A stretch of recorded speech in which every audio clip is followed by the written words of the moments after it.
apparently my other life I was connected to my Bluetooth, so you guys weren't hearing a thing. So, waiting for people to check in here. It's gonna be a long night for me, so you guys are more than welcome to join me tonight.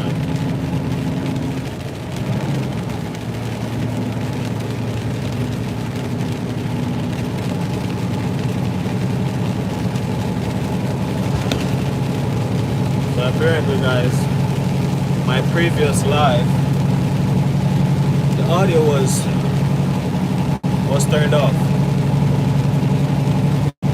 So let me know if you guys are hearing me. Waiting for more people to come in here. Like the stream as you come in. It's raining here in Pennsylvania. We got 3 people here. I'm just asking you to like the video and confirm if you are hearing me right now. My previous live, nobody was hearing. And we had like 10 people up to 35. Nobody said anything. So hopefully the audio fixed and you guys are hearing me. I'm not good at doing a live stream, but you know, trying to step up my comfort zone. So just like the video.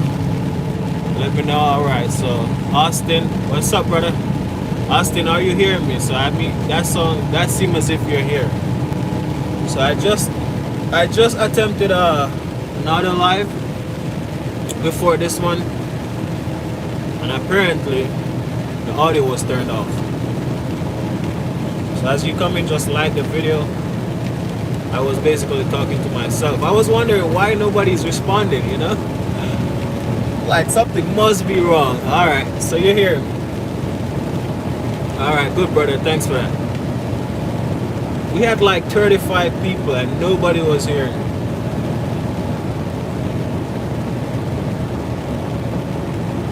So what's going on, guys? Hopefully they can check back in. So just like the live so we can get more people here. You know what I mean? Got you guys on a big screen, so your comments are bold directly in front of me. So you can ask questions and whatnot. Just keep it to the point.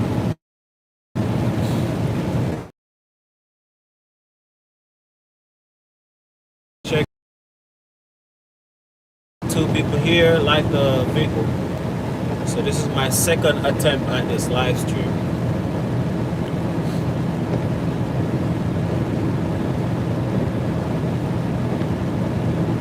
So Aston said he's hearing me. Heading to Ohio. I'm heading to Ohio right now. I got a 4 a.m. delivery. So I'm pretty much gonna run it straight through. But I got this load from Friday and I sat on it over the weekend. Get to spend some time at home before I head out. It's a 7-hour drive, so I'm now down to 5 hours and change. I'm now in Pennsylvania on the I-80.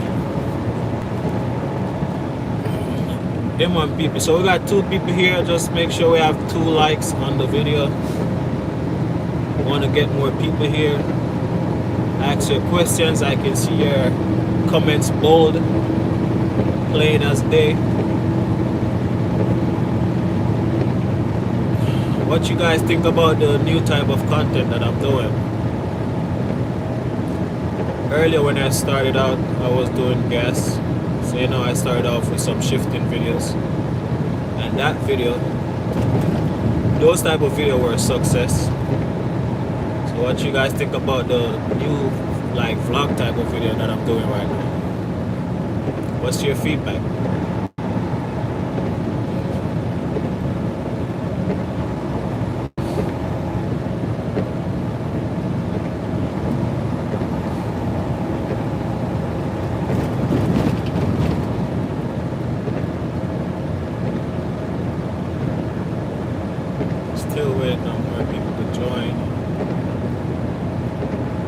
like the stream, guys. Like the stream. Late night driving tonight. 3 people here. Can we get 2 likes or 3 likes on the video? What's up? What's up? Check in. Who is here? Is anyone from my Facebook here? Is anyone from my Facebook on the live right now?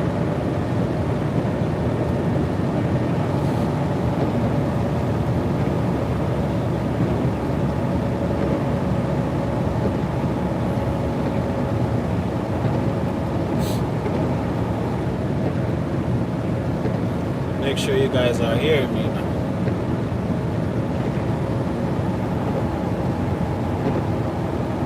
Oh, so you like the teaching video more? All right, cool. I bet you, people are gonna say that. But the teaching videos were more like, yo, when I was driving company, I started out like that.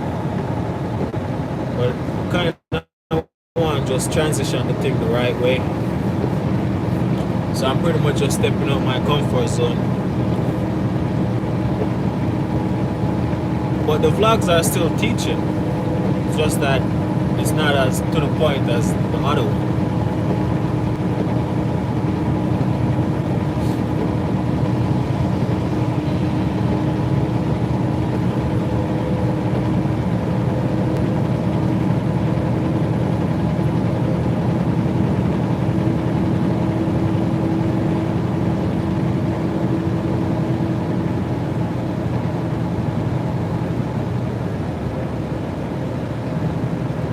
Anyone here from my Facebook?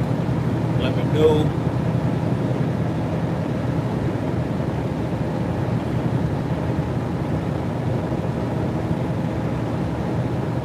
But definitely, no, it's just a setup. Now I have a setup where I can vlog inside. So I have some videos that I haven't released yet. Those ones have camera on the inside, so definitely look out for that.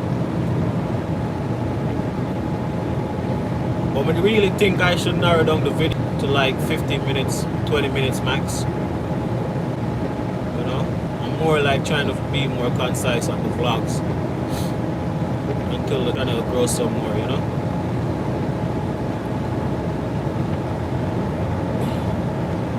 But trust me, the vlogs are still gonna be some teaching in it.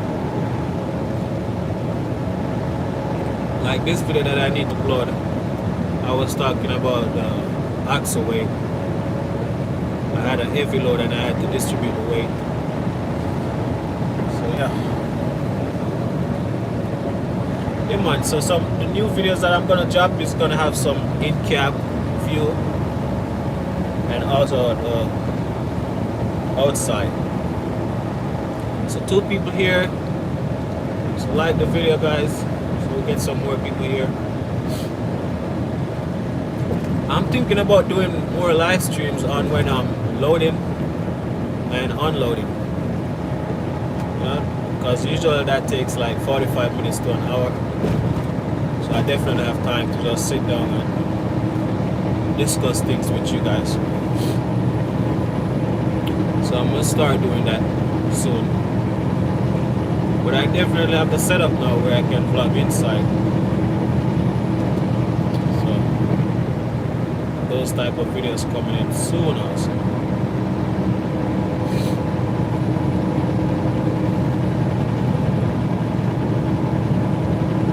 So 3 people here and I only got 1 like on the video.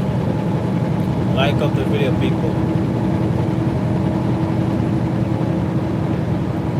Like up the live. Like up the live.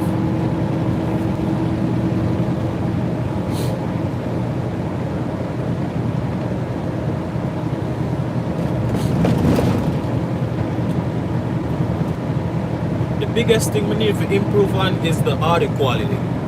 That's what I need to improve on. Like the GoPro audio ain't gonna cut it. So I need to improve on the audio quality, probably get a mic.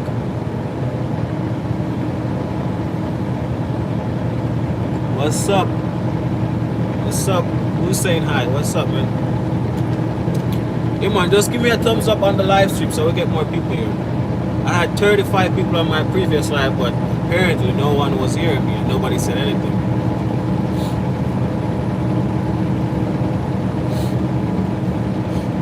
So fix the audio. Austin confirmed that he's hearing me right now. So that is it.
If you have any questions, just ask.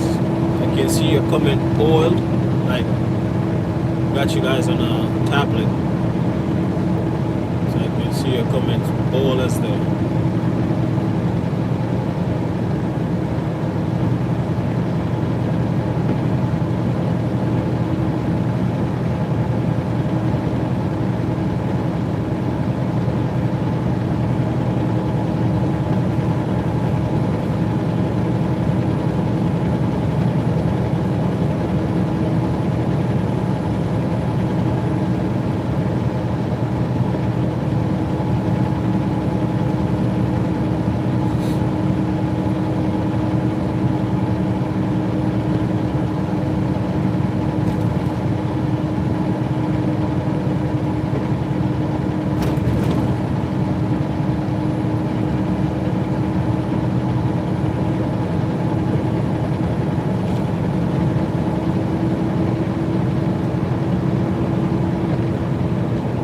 Got 3 likes, appreciate that. So we got 2 people here. So yeah, man, people, just like the video so we get more people here.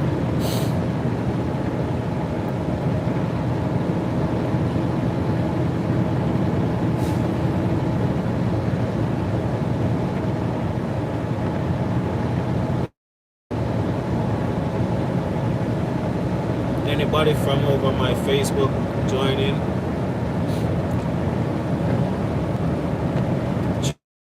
The price is going down, yeah. Yep.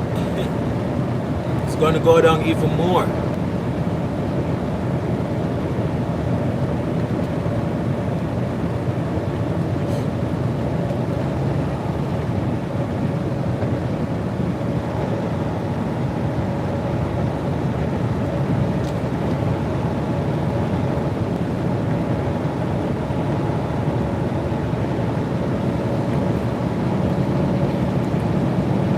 So you're gonna kickstart thing this year, Austin?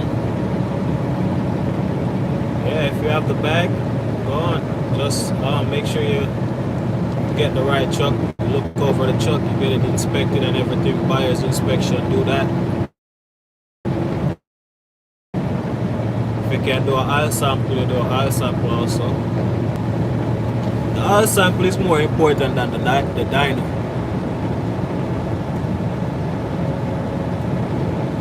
So you wish you could see footwork? I have a video on that. Go watch that video. But in terms of the live stream, I don't know how I'm going to be able to do that. Right now I'm on the I-80. It's a, no traffic, so I'm in 10th gear right now, so I ain't going to shift that much. The most I shift is when I'm on the local roads or back roads. That's when I shift the most. Once I come on the highway, I'm pretty much in 10th gear and that's it. I see a lot of people ask me this question if it's the like on my shifting video where I show how to recover your gears, and I break it down with the simple maths by adding the numbers on the speedometer.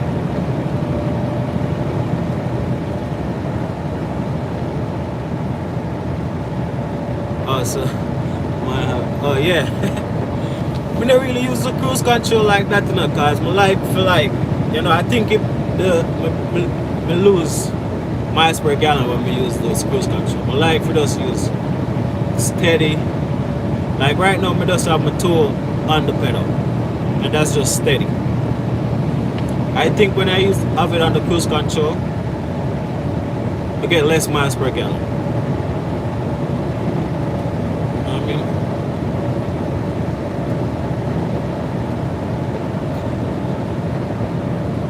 Yeah, man, blessings, man.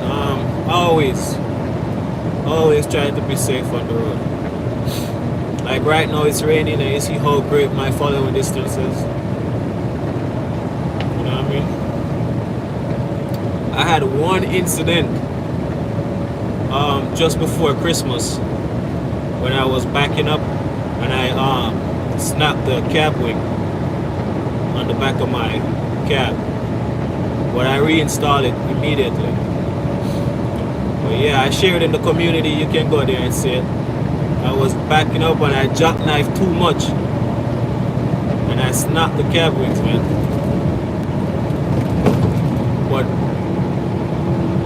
what happened was I ended up on a dead end street, and I tried to like negotiate a tight U-turn, man. It was like an earpin type U-turn. And I'm trying to turn, and I try to back up, and I just see it starting to snap. I'm like, oh shit. You know what I should have done in that situation? I should have just back up straight. I shouldn't have tried to make the U-turn. I should have just back up straight and back up the way I came in. Back up back into the street, you know? But I learned from that. That's the only incident I have since I'm on the road. And it was a reality check also. And I'm like, yo, I'd rather take this over something more, made, get some new brackets. Because that's what broke. The brackets broke, the wings were still intact. So it's just the brackets that were broken. And I just got some new brackets and I reinstalled it, put some fiberglass back on it.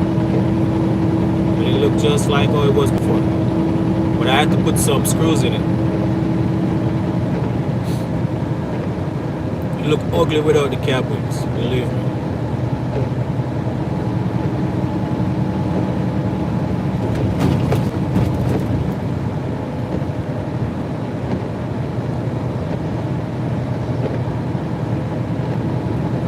Alright, so we got 4 likes, that's looking good.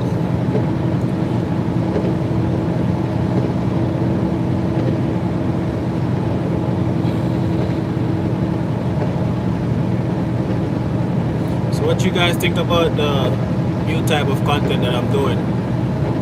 You know, I'm pretty much in a transition phase right now on the channel, where I'm transitioning a little bit from the shifting and so on to more of a vlog type of video.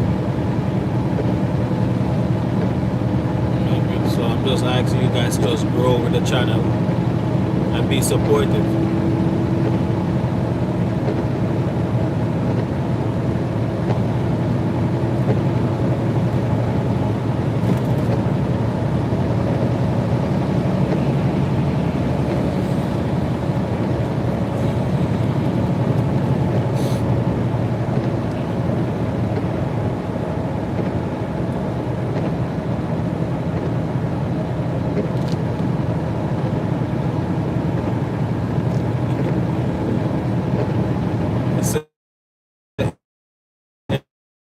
It's a good look, Edwards. Definitely is. You know, one good thing about me as a young owner, I know how to work on the truck. So Austin, as I said, bro, me talk about this before, much information on the type of engine. You know what I mean? Get to know the engine, get to know the compartments and some of the feel at a certain mileage. So may I say? So like for me, I know more about the Cummins, so I choose the Cummins than the DD15. So I choose the Cummins over the DD15 because that's the engine that I know. And then the next thing about the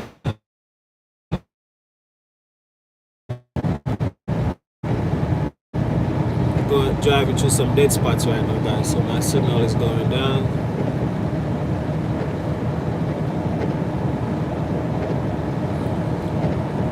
Yeah, guys.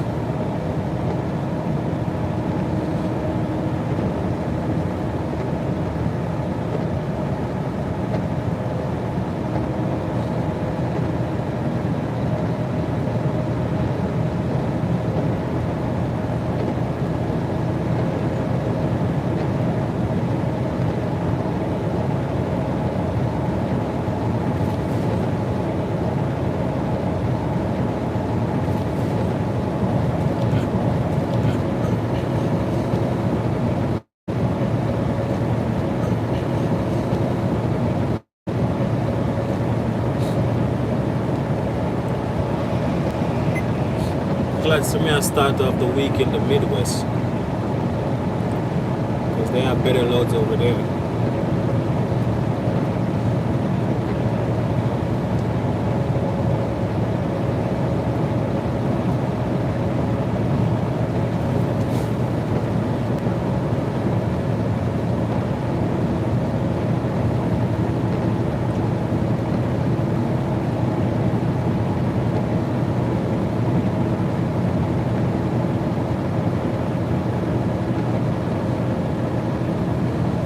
Got 7 people here like up the video, guys.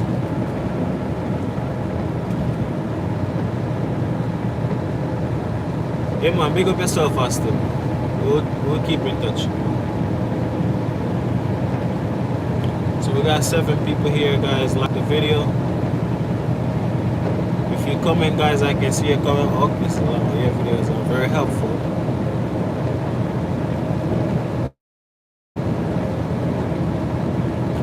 Okay, so basically my videos make you want to go get your CDL. Yeah, like my videos are very knowledgeable. Like a lot of people watch my videos and they say, hey, you give me that extra push and give me the confidence to pass my CDL road test. So those were the earlier videos. So now I'm transitioning from that. I'm not so much leaving it, but I can't be doing the same thing forever. So channel is now in a transition mode where I'm doing more of a vlog, and trust me, it's still as educational as those videos. You guys just have to watch it and see. But just a little backstory. You say you want to start out like maybe a B. I started out in a B also.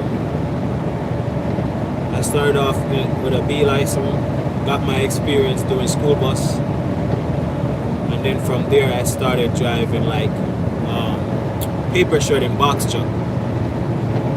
So have you guys ever seen like the shredded box truck with the shredding machine on the side? I used to do that. So after school bus I did that for a little bit. I did that for like 7 to 8 months. Did a lot of city driving in Manhattan, Brooklyn, Queens.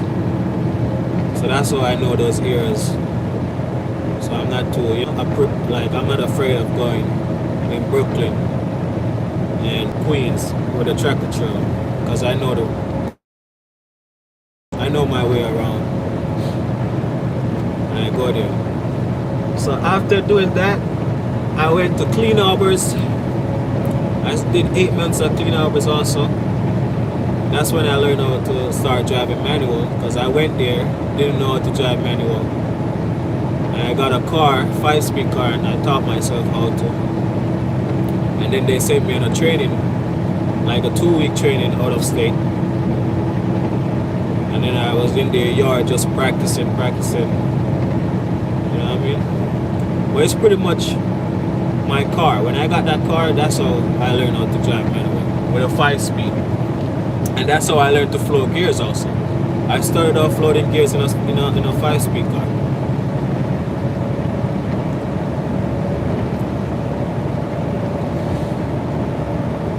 And then I ended up leaving from Clean Harbors after 8 months or so, because they didn't want, when I got my Class A license now, they didn't want to put me in a Class A because it requires more pay. So I was trying to negotiate with my manager to say, listen, I know I have a Class A license. This is the next transition that I want to make in my career. And he like tried to, limit my potential. So I'm like, yo, I'm gonna go there.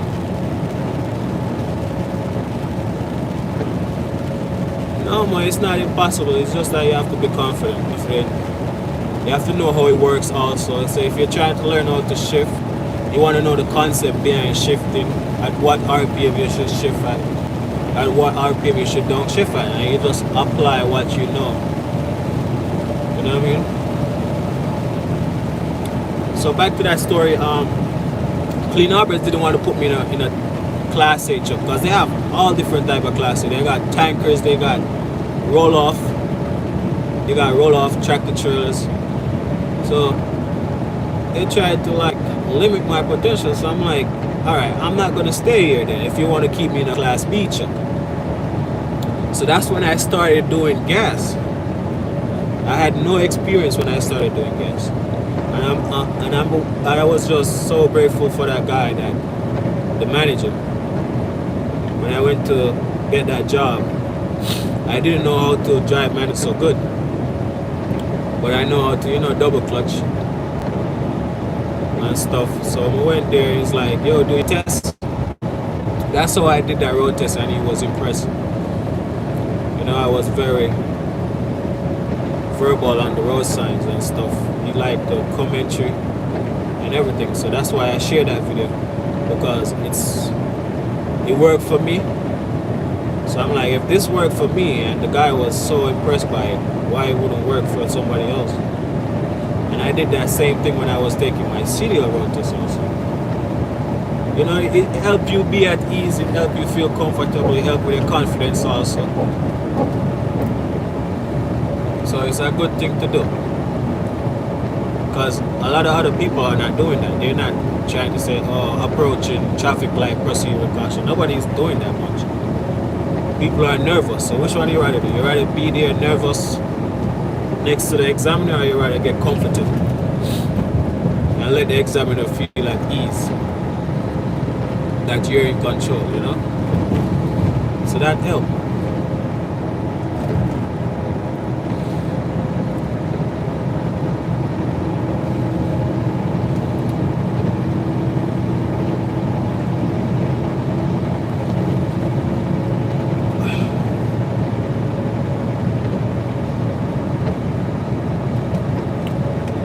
I started doing gas with no experience. So the guy just saw that I could shift so good. He's like, yo, you can handle it. But then he realized I couldn't back to save my life. But I learned quickly. So pretty much when you're backing, you just want to set up the trailer.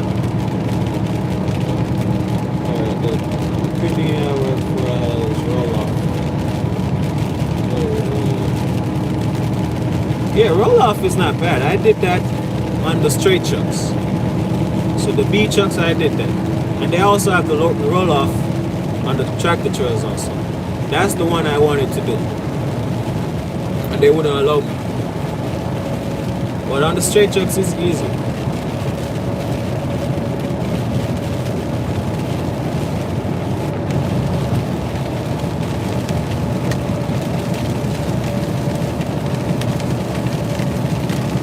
Rain is pouring down right now.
So what you guys think about my new type of videos, the new contents that I'm putting out? What can I do to improve? What are your thoughts? Is anyone here from my Facebook? Is anyone here from my Facebook friends list?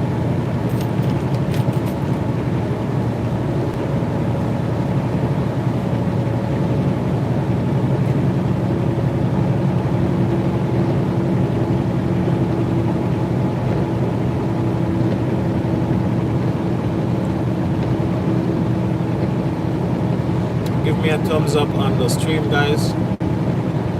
You know, that way we get more people here. I know it's late, but it's a long night for me.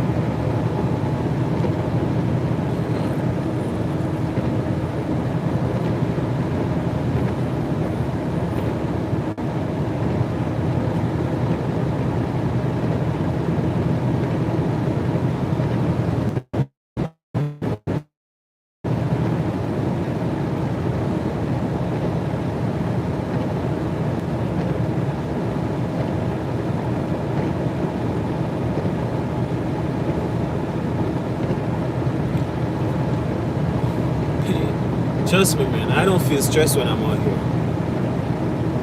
I do not feel stressed when I'm out here. If it's something you want to do and you have a passion for driving, it's for you. But what I want to say is this, like, mentally, if you don't have the stamina for driving, that's when it takes a toll on you. You know what I mean?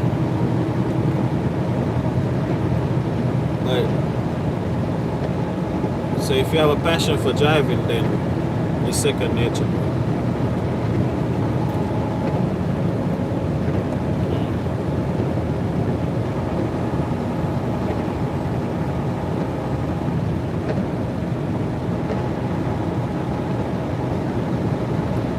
Like, I see this as my purpose because I like driving, especially a manual. So this is my purpose. And I don't just drive and, like, while I'm driving, I'm always thinking about something. Thinking about my next move, why I'm doing this, what's my end goal, so I don't get bored. I'm just driving with a purpose in mind, you know?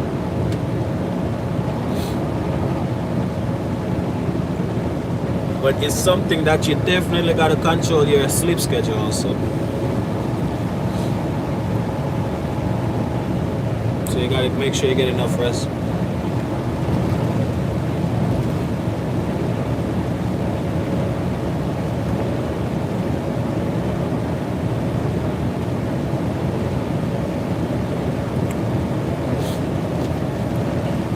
Well, tanker,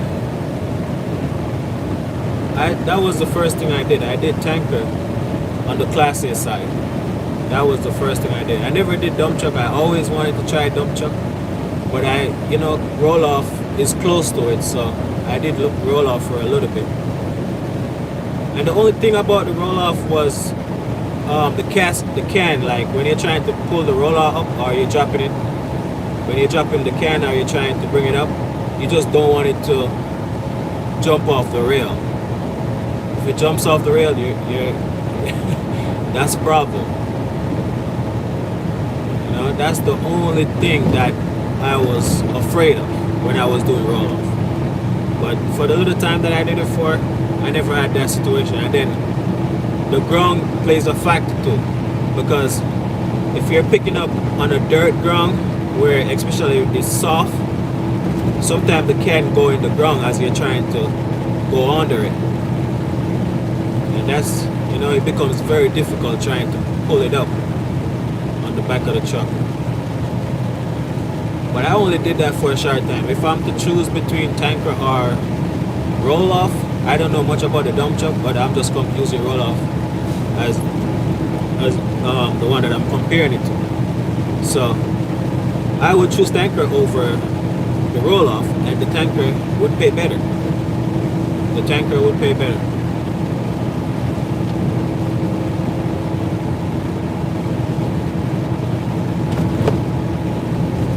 So when I used to do tanker with a Class B license, I used to do pump out for Clean Harbors. So I would go to like dump where like they're doing excavation and stuff like that. And if water in the ground, I would pump out the water, the oily water, and take it for recycle.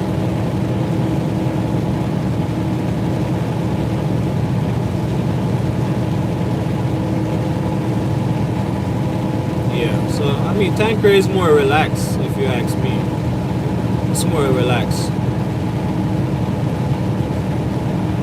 It's more relaxed because when you're doing roll off, it's more physical.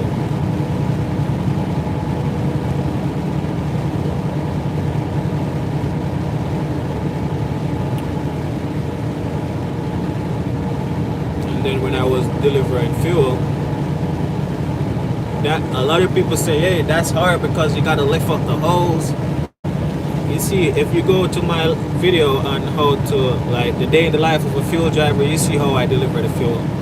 I use two tools. I use a fifth wheel puller and I use a hose drainer.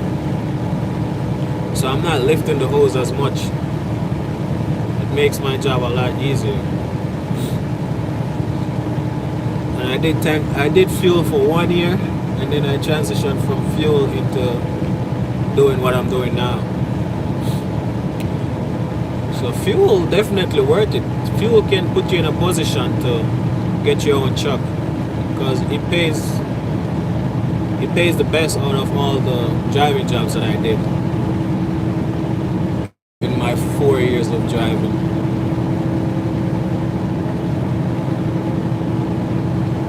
So out of all the jobs that I did, I enjoyed tanker the most.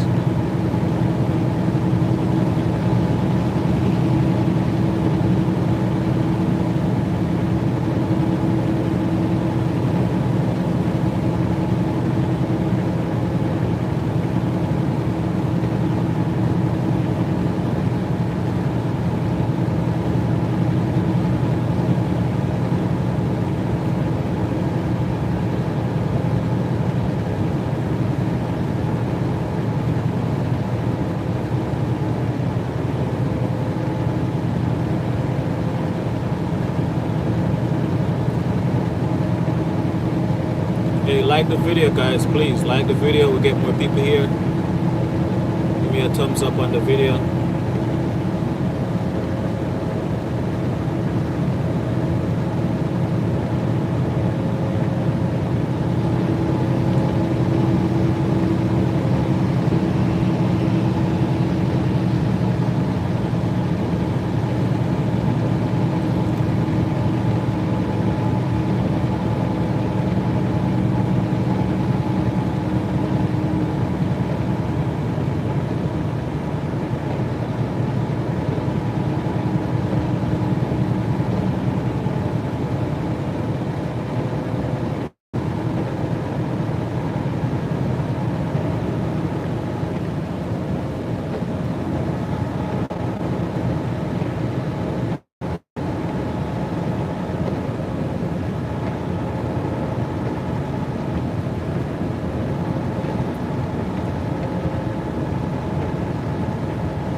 If you have a question, guys, just go ahead and ask. Keep it short, to the point.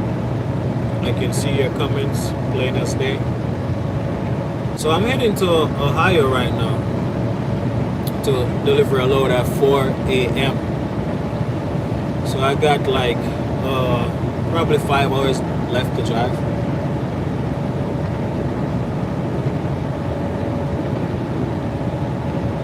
So I sat on this load over the weekend. I'm delivering it in the Midwest. Like up the video, guys. Like up the live stream so we can get more people here. you have a question, go ahead and ask. Keep it concise. I will be able to see it.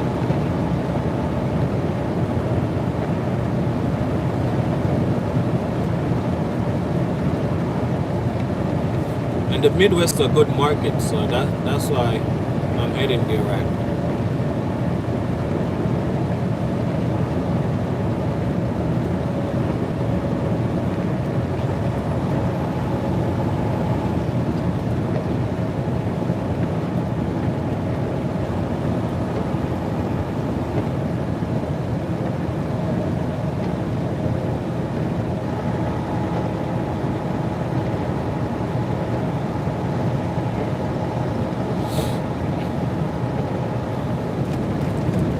Guys, what do you think about my most recent videos?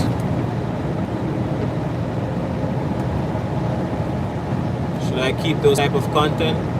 Do you like the direction that I'm taking the YouTube channel right now? It's in a little bit of a transition right now where it's not so much about shifting and how to pass your CDL road test, you know? Those are my most popular videos. So if you want to know about that, you just go and watch those type of videos, those earlier type of videos. But now it's in a transition. We're doing like vlog of my day-to-day life. That's where it's at. And all I'm asking for you guys to just like the videos and support me as we get more people subscribe to the channel. And also I want to get closer to 5,000 subscribers. Yeah, the last one, yeah. I tried to do it better because this time I took my shoes off so you guys can actually see the pedal view, see when I ease off the throttle and shift. Maybe I should have instead of putting the camera at the front, I should have keep it on the inside.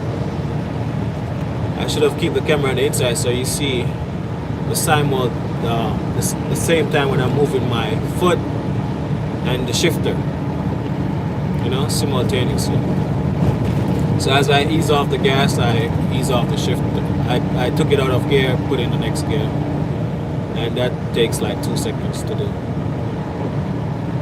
But like I said, I have earlier videos on that, so if that's the type of video you want to see, you just go back and watch that type of video.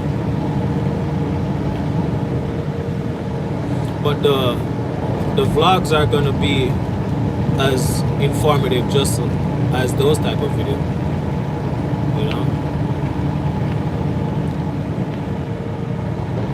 The vlogs are gonna be just as informative. Like there is more to know about trucking than just shifting because you have your weights also. Like right now, if I were to be on a heavy load, I have to distribute my weight on the steer axle, the drive axle, and the trailer axle. So I have to make sure I'm not overweight on my axles. So I have a video on that coming. I just need to edit it and put it out.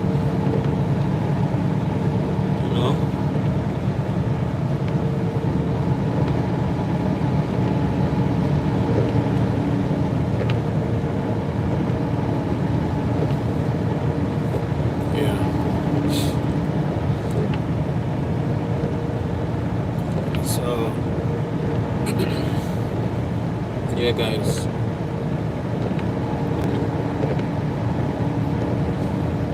So Sean said he watched my video on how to load and the day in the life of a fuel driver. So yeah, that's what I used to do, Sean, before I become an independent owner operator. I used to deliver fuel.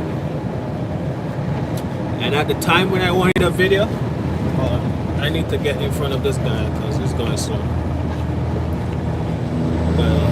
Long nose speed passing. Yeah. I started out doing fuel with a Class A license. That's where I got my experience on the Class A side.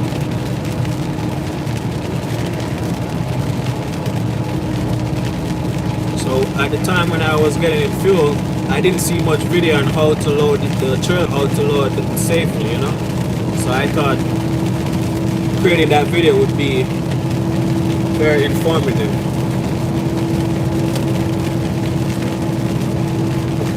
It hasn't blown up as my shifting videos yet, but it will get there.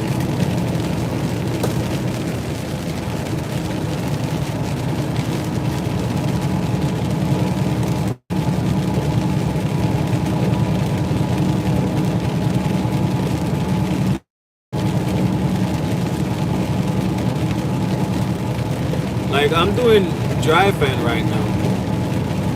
I'm doing drive-in, so I did fuel for 1 year, and then I go ahead and got my own truck and trailer and started doing drive-in.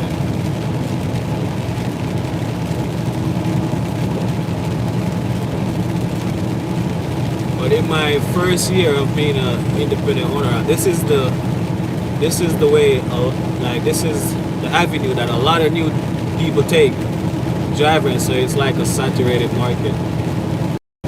So I need to go specialize in the future because I have all my endorsements, so I think I should try to go in the specialized field, you know, either flatbed or tanker.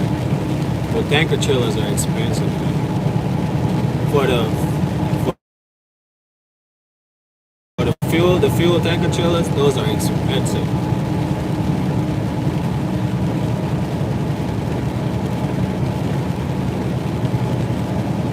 Yeah, but driving is the entry point for most like beginners. You know what I mean? So that's why the market, like you see a lot of other owner up saying that the market is bad. So I mean, for anyone looking into get into, I thought about all of that. I did my research.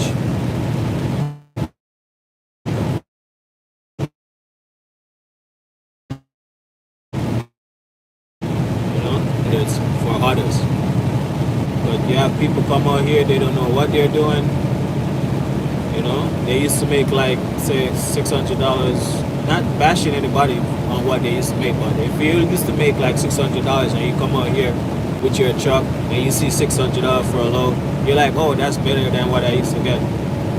You know, one day I'm making $600, when truth and in fact you're not making $600 because you have to put aside money for your equipment, you have to purchase fuel, you have to put aside the compliance. You know, compliance is another thing. You got to pay for those things. So that's something I definitely did. Know how to negotiate before you come out here, because that way you set bad standards for others to follow, and the brokers will have a field day.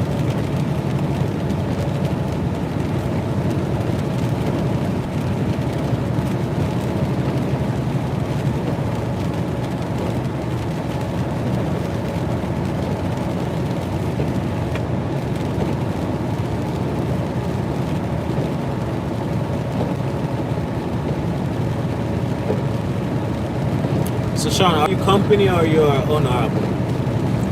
So you're trying to transition from container to tanker on the fuel side. So is that transition as a company driver or an owner?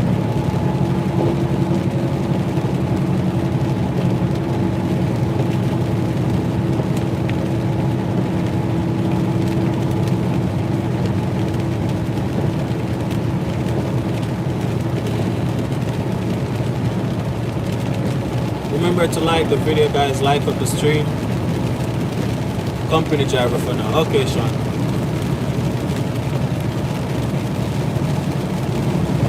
Yeah, I've never done container before.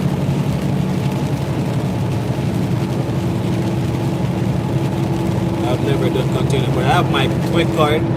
Sometimes I use my Twig card, even though I'm doing drive-in. I use my Twig card when I'm going to the ports. You know, you get me past the line, you get me in and out quickly. Oh, so 7 months experience. That's good. I started off with a container. That's good. I would say you with 7 months you can definitely try to try fuel. You know, just go there and be confident.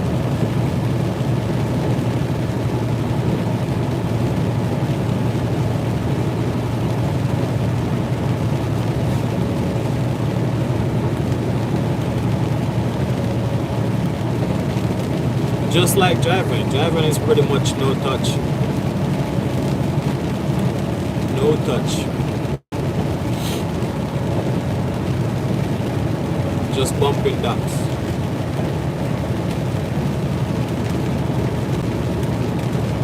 Yeah. It's gonna be a long night with this rain.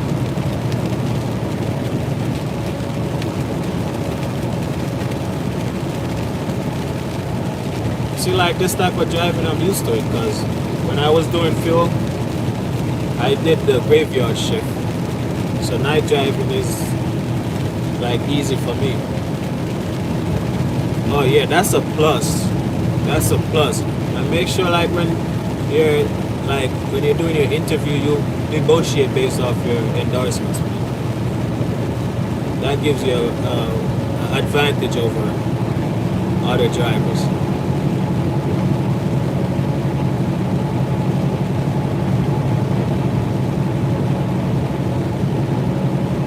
Yeah, my night shift, I have the stamina for it. I'd rather drive at night. It looks lonely and everything, but trust me, I'd rather deal with this than in the daytime.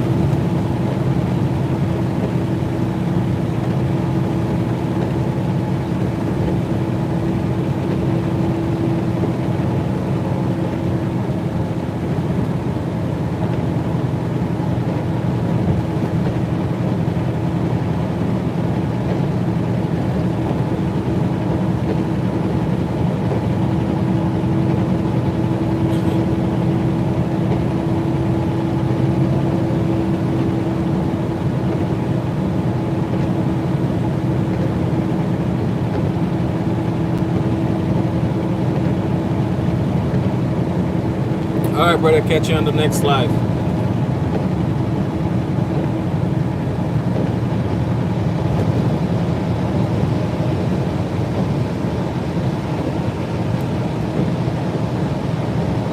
This right here is a reefer.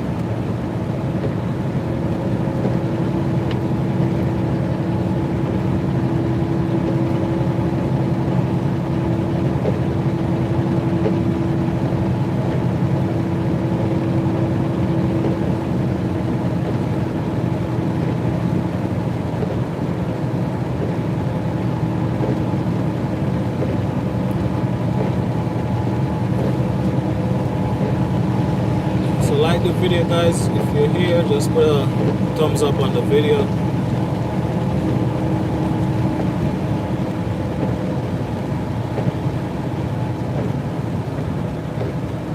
If you got a question, go ahead and ask. Just keep it short and to the point.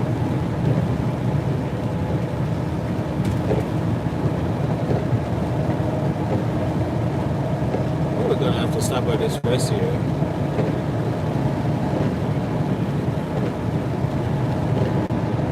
Drink too much water.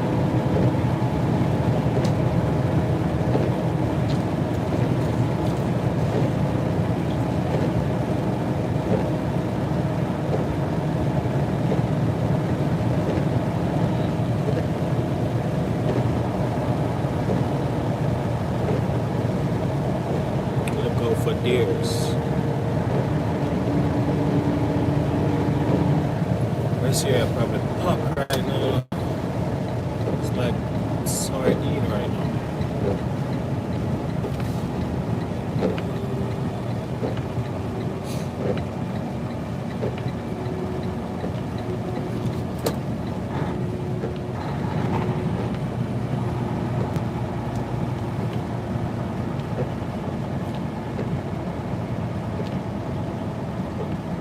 trucks keep left.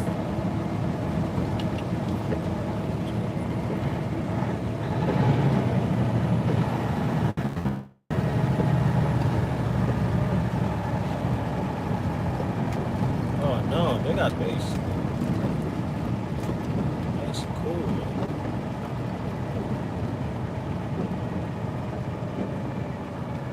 I gotta go to this real quick. Try to get as close as possible. Squeeze in here.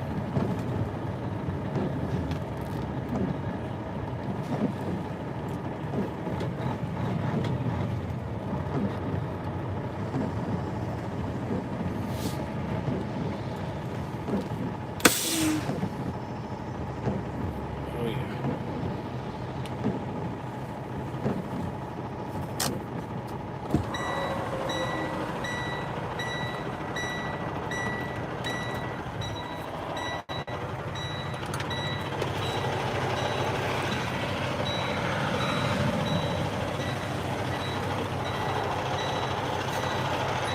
Got my extra key.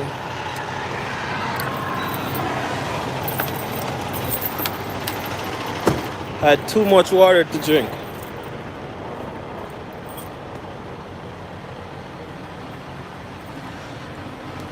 No, I was doing fuel as a company driver. So driving is the easiest field to come into, when you're trying to transition from a company driver to an owner operator. So that's why I'm doing driving. With insurance and everything, it's easier than the rest of the division.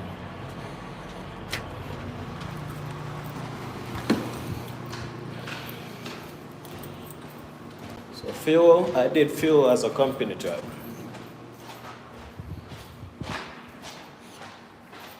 And I'm glad I did too, because I can always go back to it if something doesn't work out.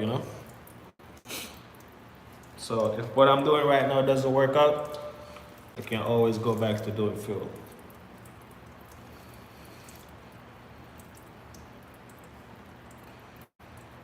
Yeah.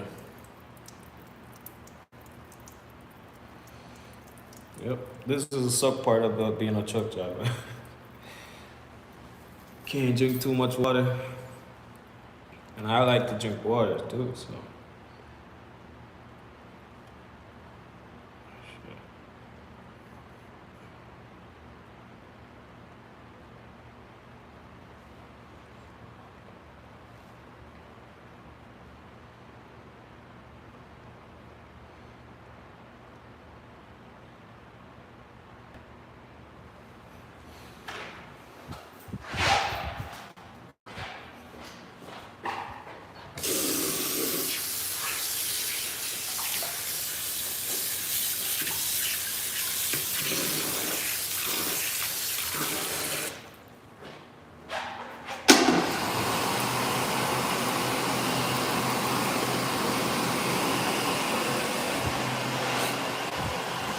Tanker, as an owner up, it's harder to, I'll be independent with tanker because the insurance is more expensive and the tanks are expensive. Well, you can lease onto a company that does anchor work, but I don't want to do any lease on whatsoever.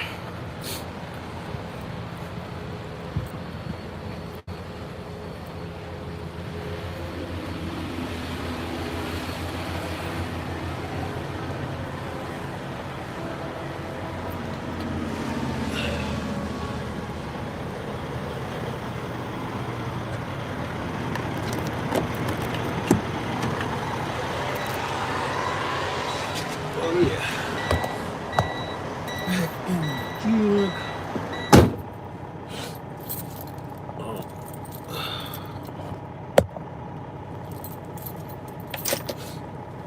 Got the light back here. Got a red light. Put on the red light.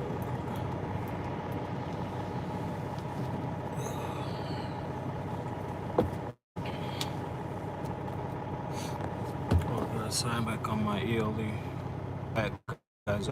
I gotta log back on my ELD. Alright, so my break is coming up in 3 hours 40 minutes. 30-minute break. I got 4 hours and 40 minutes to go. 40 minutes to jog.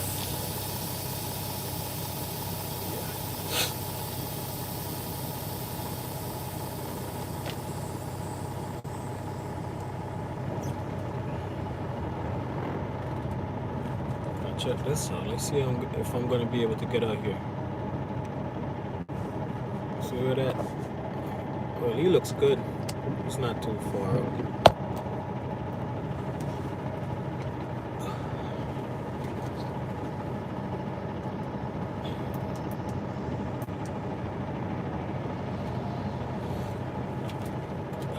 Guys, give me a thumbs up on the live stream so we can get more people here. I'm trying to get even new people here.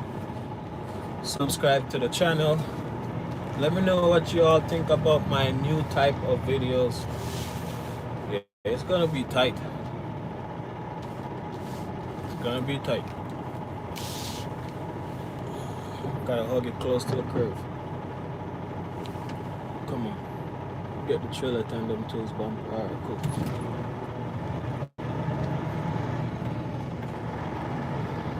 Oh, difficult. Oh. Soon respond to that comment. We'll get back on the I-80. Alright.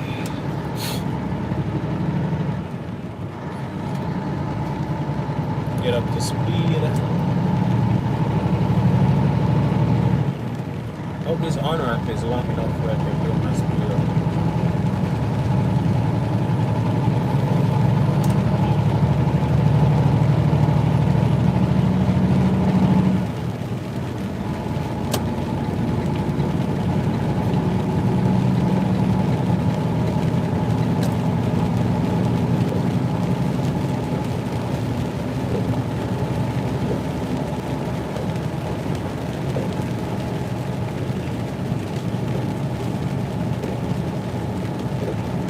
Oh, that's a good question. That's a good question when it comes to entering and exiting the gas station. That's a very, very good question. What I do for that, I use Google Earth. So before I enter the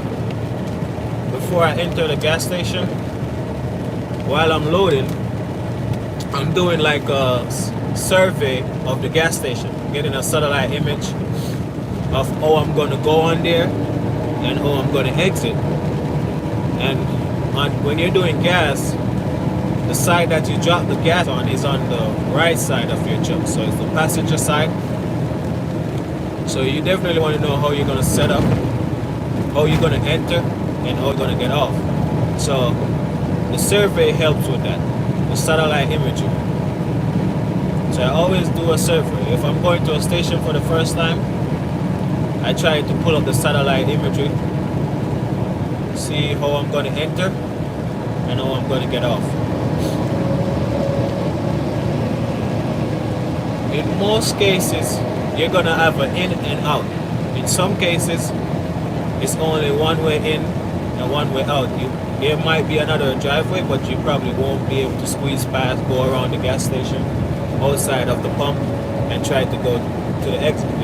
You won't be able to use the other exit. So the same way you go in is probably the same way you gotta get off. In those type of scenarios, I back out. I back from the station, and that's one of the reasons why I like doing it at night too, because it's less traffic. But you in some cases when you have to like back from out the station, you try to keep the shoulder, try to keep the trailer on the shoulder. So instead of just backing straight into the street, try to jackknife the trailer closer to the shoulder, and just take your time, inch out, inch out. You know, cars are, oncoming traffic will definitely see your trailer coming out. You just take your time doing it. And not just for fuel, like just overall for truck drivers. It's our friend to like.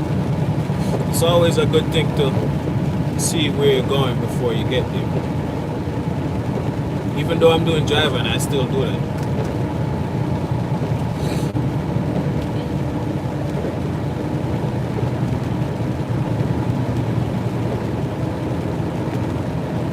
So Google Earth is a good thing. It's a good app for truck drivers.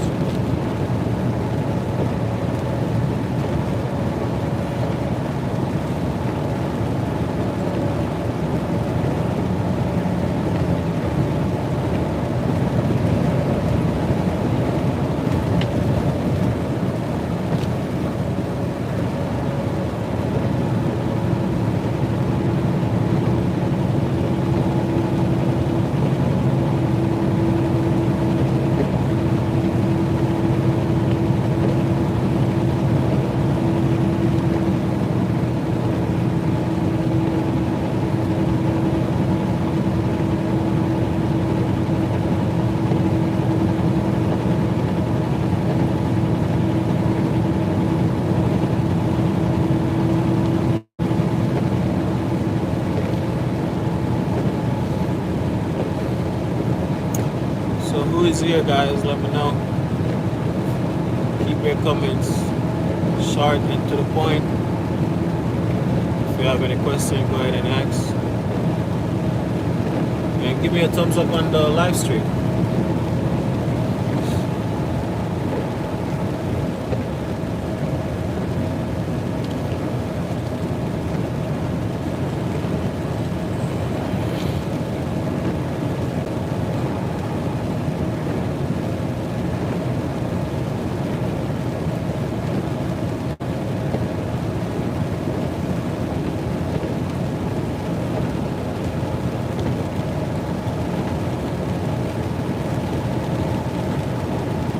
Well, if I have to pass the station and come around due to the traffic, well, sometimes, let's say if I'm making a right into the station and there's heavy traffic blocking my way in, I will just put my nose in and keep my trailer in the lane and just put on my hazards and just wait for the traffic to clear up. Usually when traffic,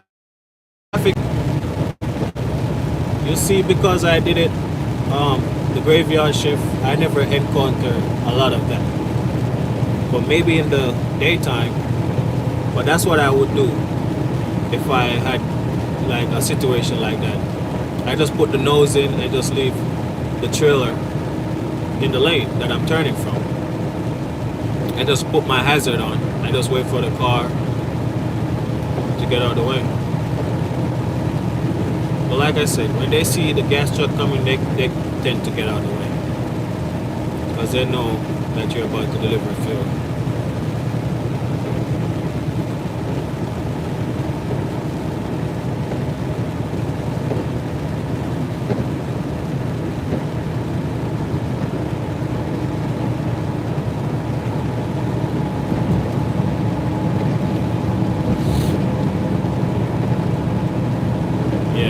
Yeah, so that's not a fear factor, you know what I mean? That's not a fear factor. Backing out in the street, that's one of them. But like I said, like, best believe it, they are like, four-wheelers are afraid of the tankers, especially the gas ones. They're afraid because they're like, if I crash into this, it's gonna go boom, you know? So backing out into the street, if you're taking your time going out and they see you, they're gonna try to be as far away from you as possible. So you just like, whenever you have to like do that, whenever I did that, I just take my time backing out in the street and I keep it as close to the curve, keep the trailer as close to the curve as possible, or the shoulder. But I can tell we get a lot of respect on the road compared to what I'm doing right now. When I was doing fuel, I got a lot of respect from four-wheelers because they're afraid. They will not even stay in my blind spot. They will, if they're passing, they're definitely gonna pass. They're not gonna stick around Because they're like, that's a ticking bomb, you know? But what I used to get a lot, I used to get like cars getting from me and they would flick a cigarette out or whatever they're smoking. They would cut it from me and just flick their cigarette out. I used to hate them.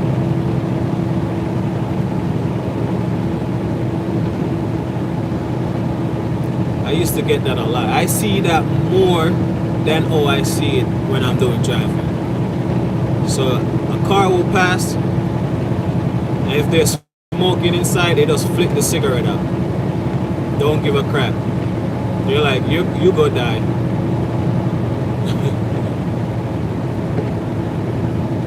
And after they do it, they speed up too. So, you know, that makes me think they know what they're doing.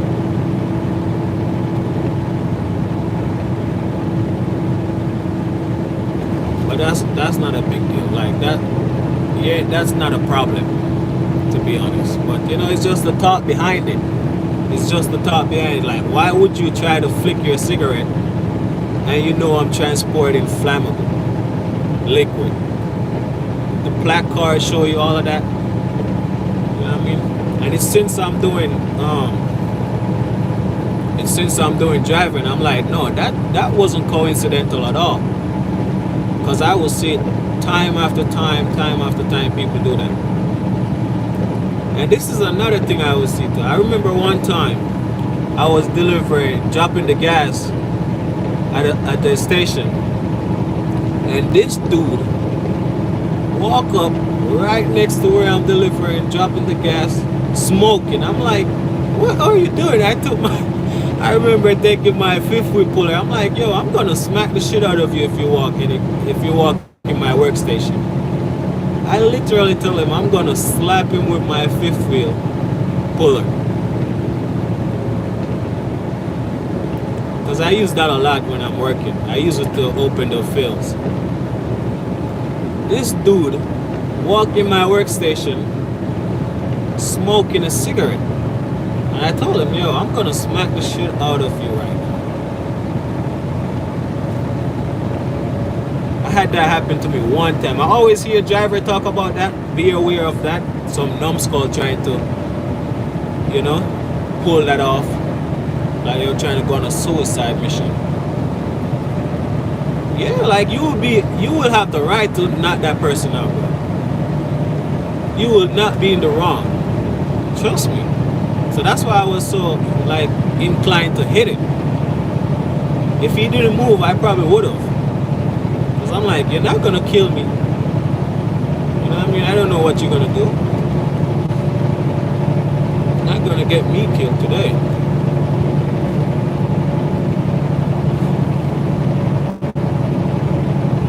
But that's crazy. I used to always hear a story of that, and it happened to me one time. But I haven't done fuel for a long time. I only did it for a year, so not much. I haven't seen the crazy side like the most experienced, like people who have experienced long time doing it. They encounter more of the shenanigans more than I did. Like I never sit in a job for too long, to be honest. Most I ever do a job for, stay on a job for driving 1 year.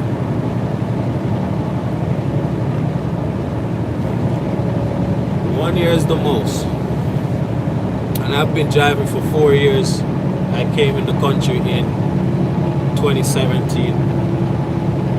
So yeah.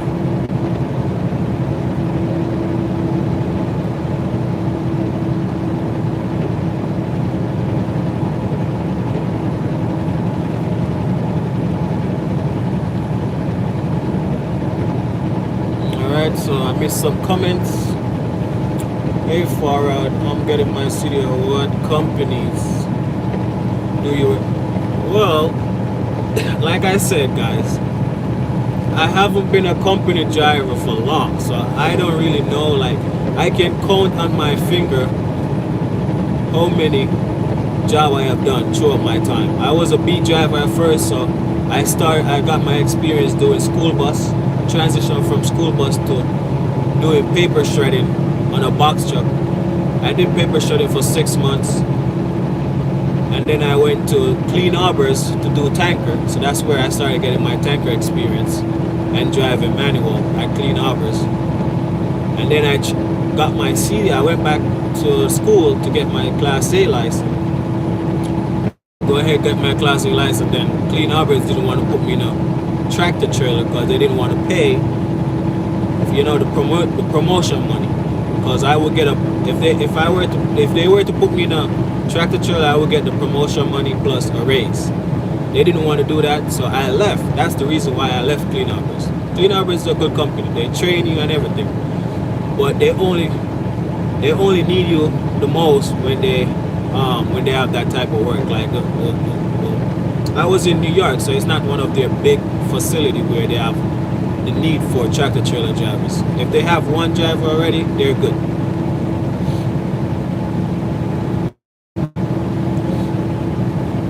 So yeah. So I don't know of many jobs, to be honest. And when I apply for jobs, I used to look on Indeed. That's how I get the jobs that I did. So I don't know. I'm not an expert when it comes to that.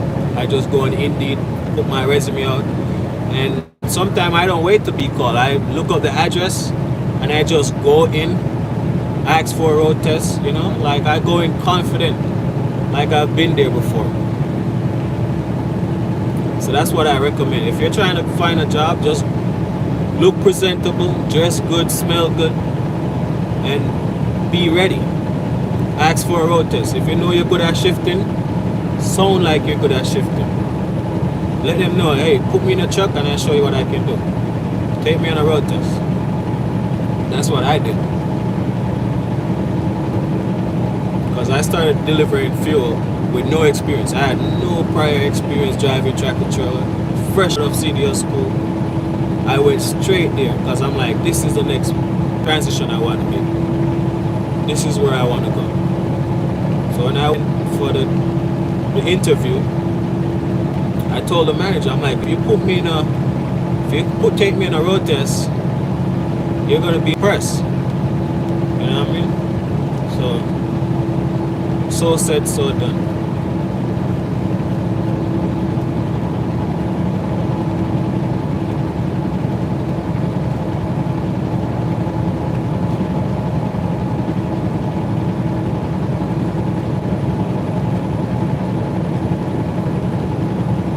It's getting foggy a little bit.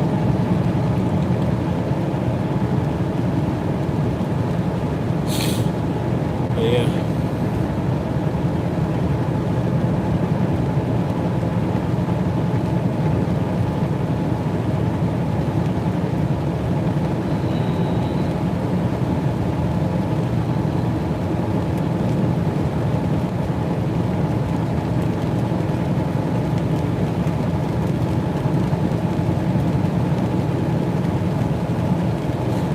Not only that, it's also a plus to know how to drive a manual. Because if you take your road test in an automatic, you're gonna have the manual restriction. And if you go to a company that requires you to drive manual, you have to go back into school again. You have to go back to school to remove that restriction. So I mean, if you know how to drive manual, why not? I learned how to drive manual on a 5-speed car.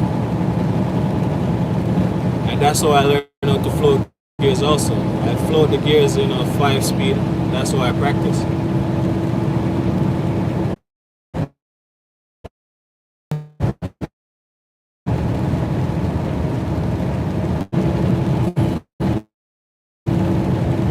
Yeah. So if you're in CDS school, just try to do it on a manual and done. Unless you don't know how to drive manual, if you don't have the time for it. But if that's what you want to do, I would recommend just go ahead. Don't try to go the automatic route if you know you want to drive a manual in the future.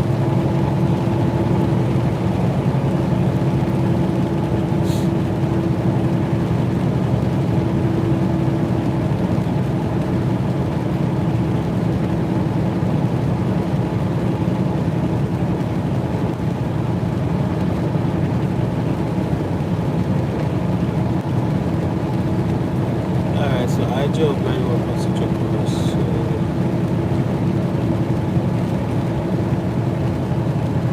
Oh, wait. How do you guys like? I always hear that question. I always hear that statement. How does someone forget how to drive a manual?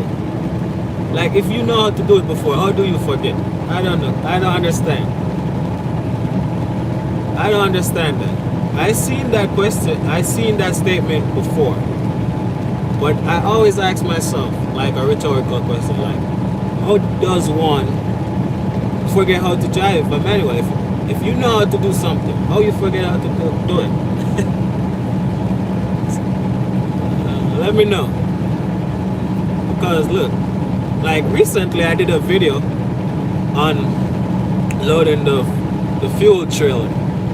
And I have not done fuel for about a year now, because it's now a year and change into being an independent carrier now for me.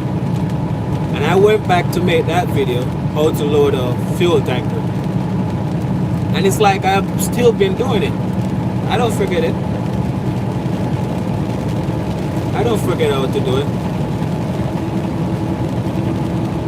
So, if you know how to do something before, how do you forget to do it later on in life? Let me know.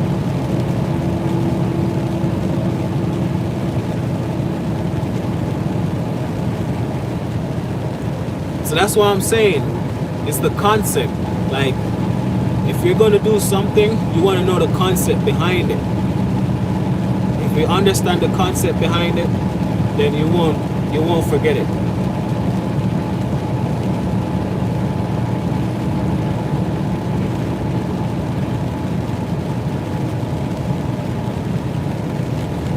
Oh, okay, let me see.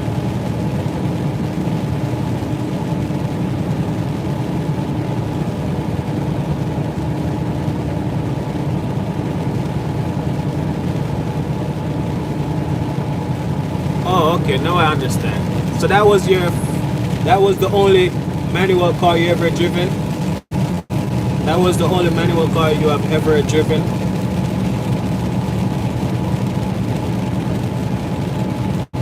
Yes, like I said, once you know because I started off on a 5-speed car also, and I still have it, because that car helped me get to where I wanted. You know, helped me get to where I am right now. So I started off with that, and I'm like, I'm gonna try to float gears, and that's how I practice. I practice in the 5-speed car. Float it up, float it down. So I'm like, if I know how to do it in a car, I must can do it in a truck. Get it from this Amazon. But the thing about it, guys, I don't just watch. Like, I know the concept behind the shifter. So if somebody say you shift at 1500 RPM, that's all I need to know. That's all I need to know. You don't shift at 1000 RPM. That's all I need to know. Because I know if I'm going to double clutch, I know I have to clutch it out of gear, then clutch it into next gear, and take my foot off the gas. So once you know the concept behind it, you're never gonna forget how to do it.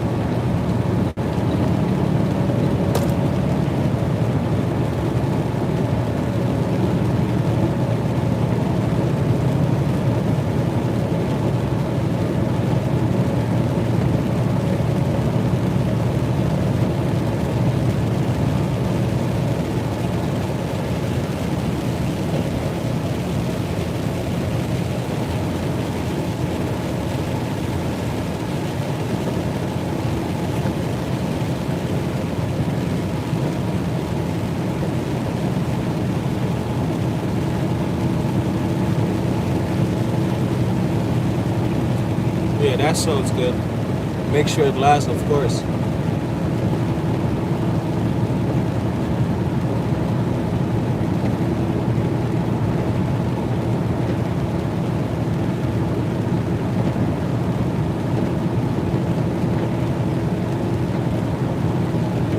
So 3 hours to drive before my 30 minutes break.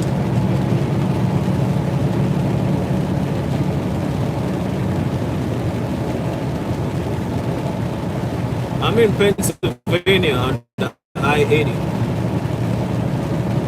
I'm heading to Ohio.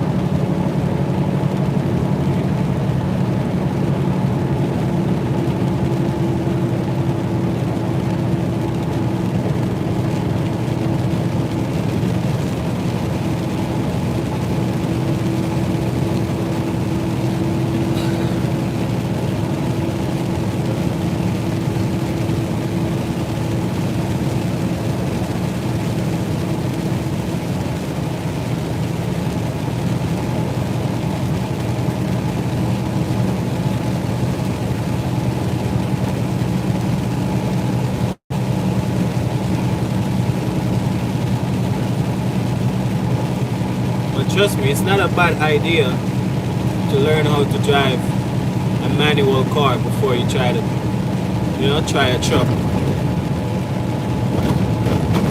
That's how I started out. I installed so many times in my car.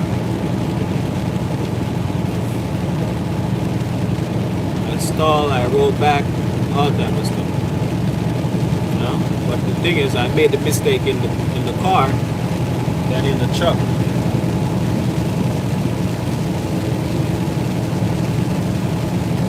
So learning in a car, it helps with your confidence. Because it sure did help me.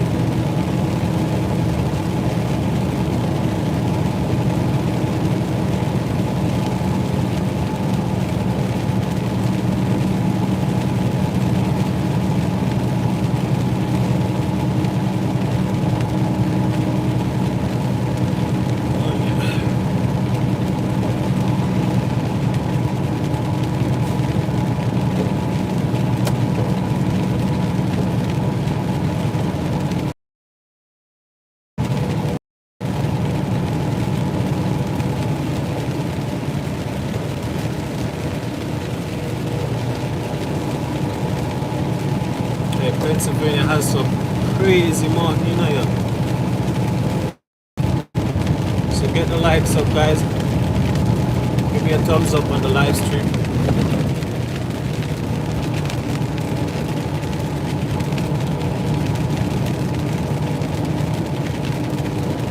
Smash the like button.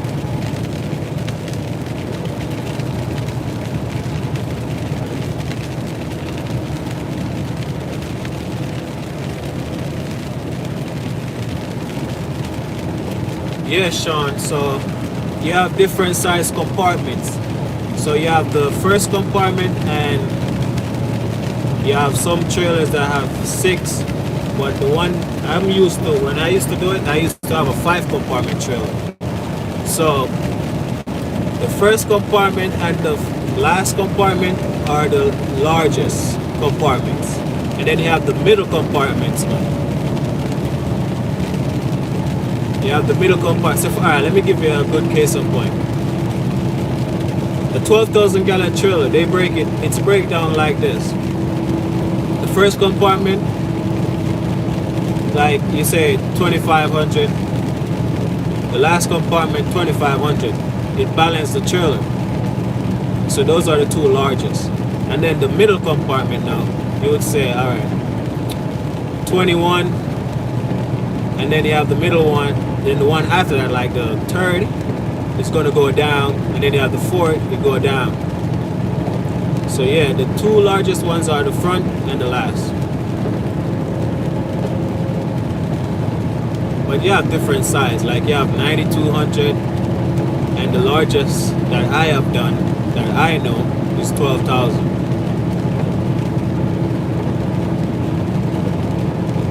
So you have 3,500, 21, 15. I don't remember all of them, but yeah, it's gonna add up to 20. Depends on how they break it down. It's gonna add up to 12,000. If you go on those videos, you see the compartment sizes. But most cases, like I've never seen a scenario where you have 12, you have 35 on the front and 25 on the back. It's always the same size. They are always the same size. because it helps with balancing out the trailer.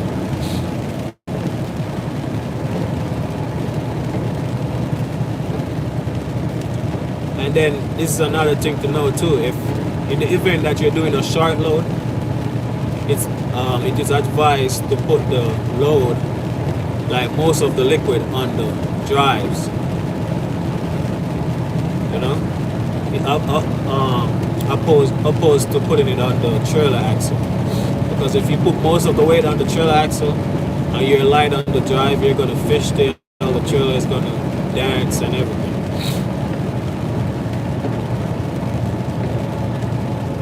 You have times when you get short load doing fuel, because sometimes the station may need like 8,500 out of the 12, so you probably have to do a short load.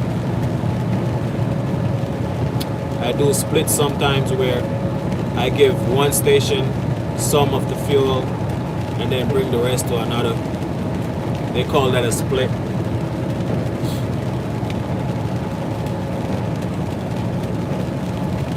Yeah, load most towards the front, yeah. So in the event of a short load, if your dispatcher give you a short load, you want to put most of the weight on the front as opposed to put it on the back. Because if you put it on the back and you're driving, this is a tanker in front of me right now, you're gonna see him fishtailing because he has most of his weight on the back of the trailer.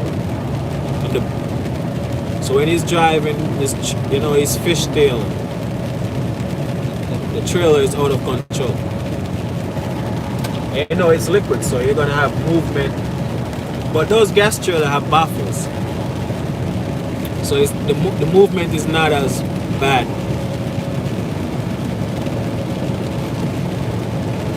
But yeah, whenever possible, put most of the weight on the drive. And I do the same thing even for the drive-in. If I'm doing a load, if I'm picking up like a load, I put most of the weight on the drive also.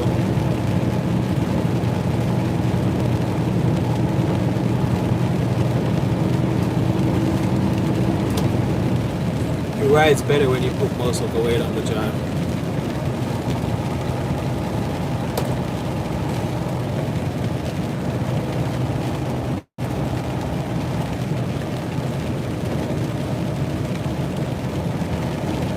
Yeah, you feel more of the surge because that doesn't have baffle inside it. The smoothbore tanks doesn't have a baffle.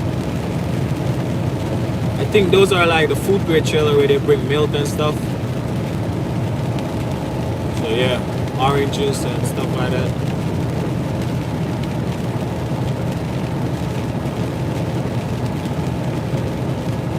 You feel the surge the most when it's even a half, you know. So it rides better when you have a full tank. And that's where smooth shifting comes in, you know. When you're shifting, you want to make sure you're shifting consistently. Your downshifting is smooth.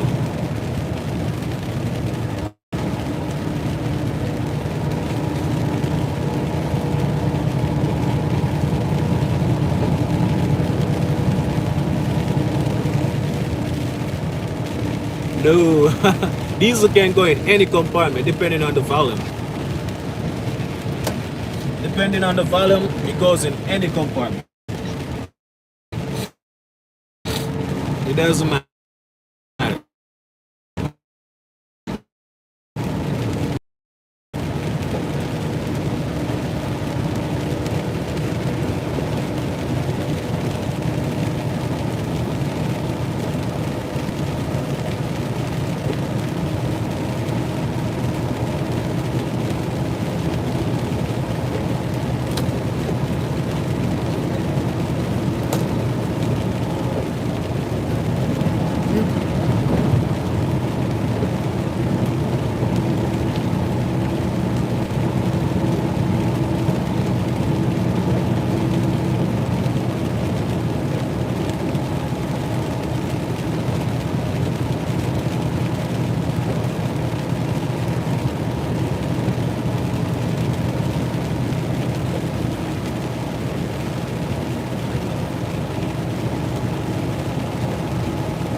right, so as I was saying earlier in the live, a lot of people I always hear stressing, oh, you gotta have experience doing hazmat type of work, But I started out doing fuel without any experience. Like I said, I went there and I just asked for a road test, and the guy was just very, like, he liked the way I shift, you know. And then when I was doing the road test, he liked how I did just like how I did how to pass your studio road test video, where I did the commentary, calling out all the roadside, calling out all the possible hazards, road hazards, you know, proceed with caution, stuff like that. He liked the commentary and everything because it shows that you're knowledgeable, you know, you're looking ahead. You know, so that shows all of that. It makes the person feel comfortable. They don't even know how you drive, but by just doing that, they already feel comfortable with you operating the truck. And then my shifting was so clean, like I don't grind gears and stuff. So he was impressed. And then I did something. I did something that he never know how to do. This is the trainer now. He never know how to skip the gears. At what RPM? You know what I mean? It's not even what RPM. It's depending on your speed. And I have a video on that where I say if you're doing 25 miles per hour and you're driving at 10 speed, that's 7 gear because you just add the numbers 5 plus 2, 25. So no, 5 plus 2, 7. So if you're doing 25 miles per hour, that's 7 gear. If you're doing 35 miles per hour, 5 plus 3 is 8. So that's 8 gear.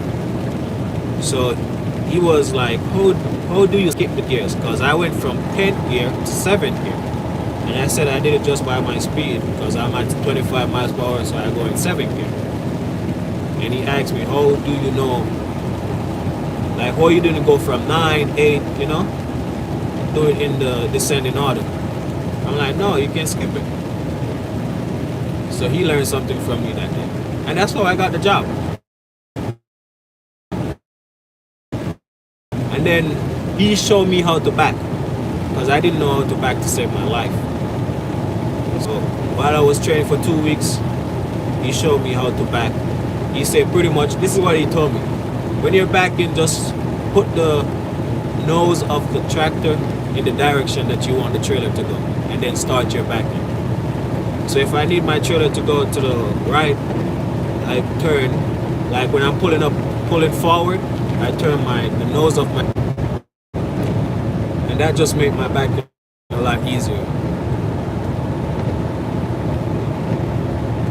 You know? So if I want my trailer to go to the left, I pull up and then I hook my nose, the tractor to the left, and then the trailer is already in the direction I want it to go to, and I just do the necessary counteractions as I'm backing.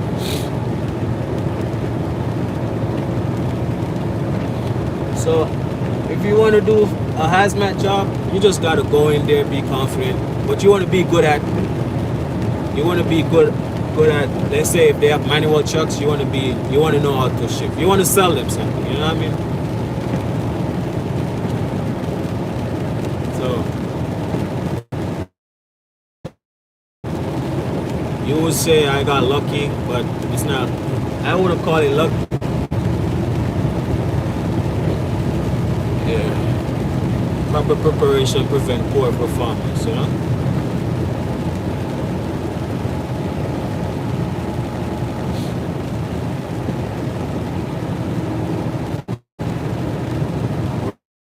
Alright, so we got 9 likes. Can we get to 10 likes, guys? Showing me that how many people we got here. I'm seeing that like 4, 5, sometimes 3. It goes up and down. So let's hit the like video, guys. Hit the like button. Now we got 5 people here. Like it fluctuates. Like I'm seeing different numbers. Sometimes I see 6, 8, and then it goes to 3. So hit the like button if you're joining for the first time. If you have a question, go ahead and ask. Keep it to the point.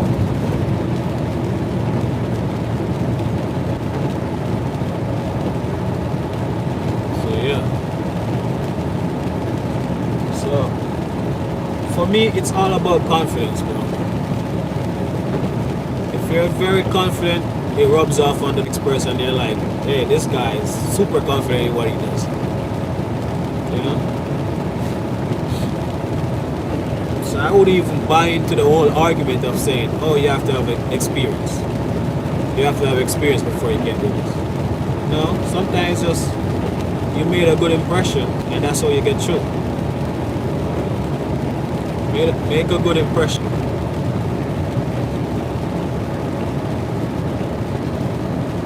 Because all you're gonna get experience is something if you have never done it before. If you have never done it before, all you're gonna get experience.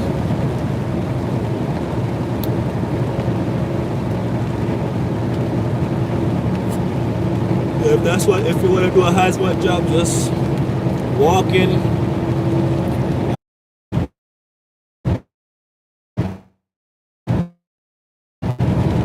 Send a thumbs up emoji if you're hearing me clearly, guys.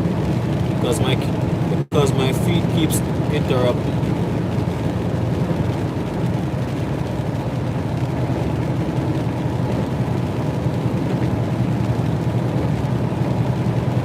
Give me a thumbs up on the video if you're able to hear me.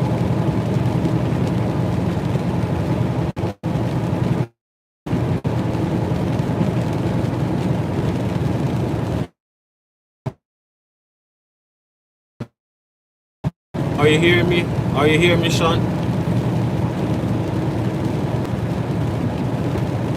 Yeah, because I'm in the mountains, so you know, my feed is going in and out. But what I was saying was, just like how some places ask for experience, since I started my own company and I'm doing this independent thing, I have brokers. I have encountered conversation with brokers where they're asking for inspection. So mind you, I have done one inspection since in my 1 year of being an owner. I have gotten inspected once, and I guess that inspection it hasn't been updated to the FMCSA as of yet. I don't know how it works. I don't know if I should be the one to call FMCSA and say, hey, I was inspected and I passed. So look around my DOT number and whatnot, and he refused to give me the load because on the FMCSA my number doesn't show that I have gotten an inspection done. I have never gotten an inspection according to the broker, so I'm not qualified to do their load. So that just go back to say, when companies are asking for experience, how am I gonna get this experience if I have never done this? Likewise, how am I gonna get an inspection if it's not that time for me to get pulled over and be inspected? So what should I do? Go to the scale and be like, state trooper, inspect my truck because I have no inspection on record?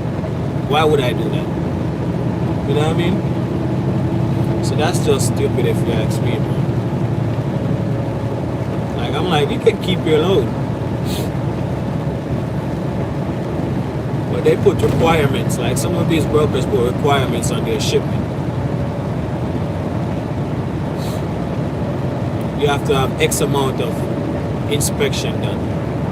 So yeah, so are you telling me that's how I should love getting inspected? No way. If it happens, it happens.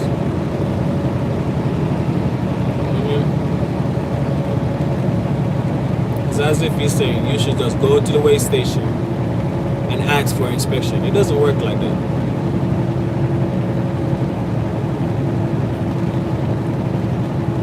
But I had one inspection, and it wasn't even an inspection. It was more like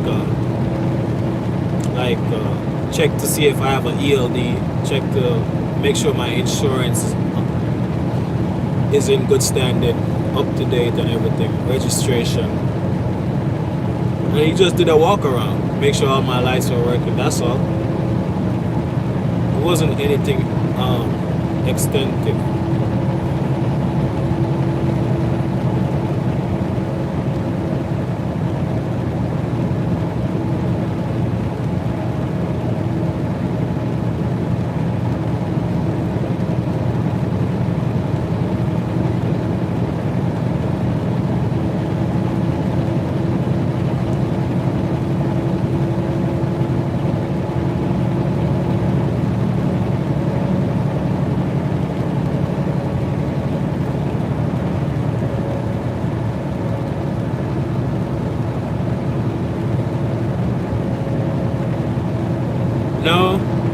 Well, that's not how it works. You can't schedule an inspection. How it really works is sometimes you get randomly inspected. Like a state trooper will pull you over and say, "Hey, I'm just pulling you over to just do an inspection on your truck, on your company, to make sure everything is in good standing." That's how it works. So if you're not one of those lucky trucks, or if you want to say bad lucky truck, if you're not one of those lucky trucks who got pulled over today, how are you going to get inspected? And sometimes you get pulled in because you're overweight when you go on the scale. And I know my weight. I know how to distribute. I can tell when I'm overweight on my truck. You know? And I do not run heavy loads. I do it from time to time, but not all the time. Only occasionally.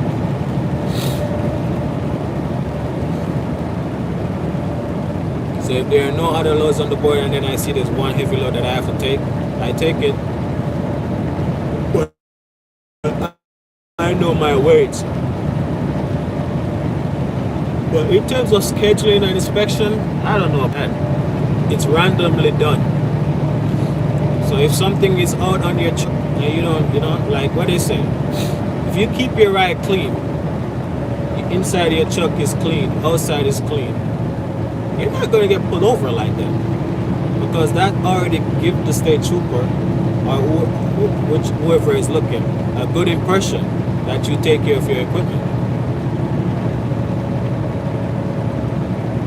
But if you're out here running with your lights out, your tires are bad, you're going to get pulled over because it's obvious. It's obvious, you know. So when that broker was saying, I have not got enough inspection since operation, it doesn't make sense. Because it's not like I can just go in to the weigh station and say, hey, give me an inspection because broker said I need a couple more inspection. It doesn't work like that. So that's a stupid reason not to give a carrier a load, to be honest. You see this fog right now?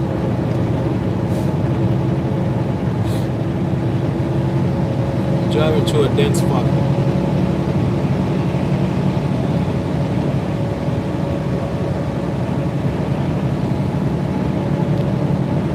Come on guys, hit that like button, get 10 likes on the video,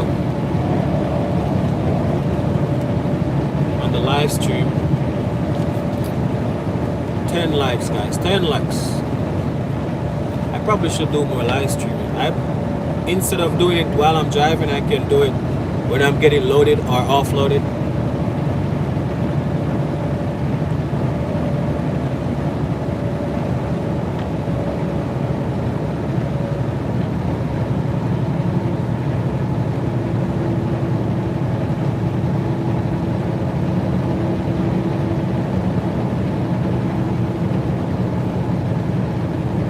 Yeah, inspections are randomly done. Random. So let's say, for instance, you pull in the scale and you're overweight. Right there and then, if the state trooper feels like doing an inspection, he's gonna give you an inspection beside the citation of being overweight. So beside the citation of being overweight, he's probably gonna look for more stuff to give you citation for.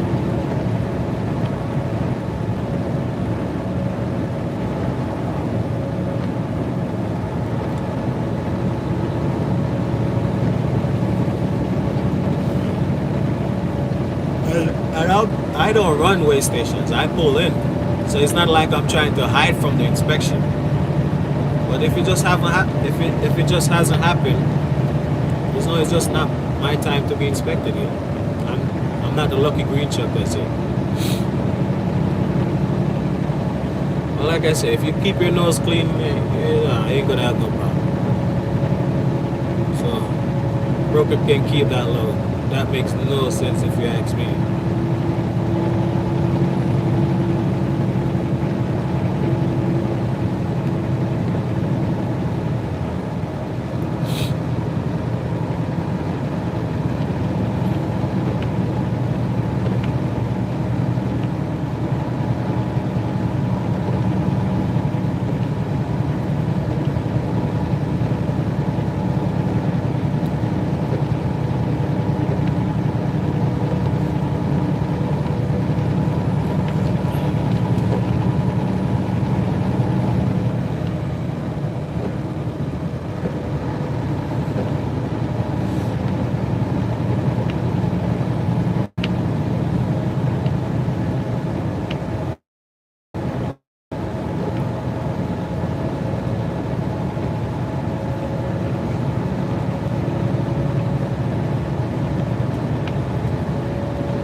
Probably down to 2 hours now.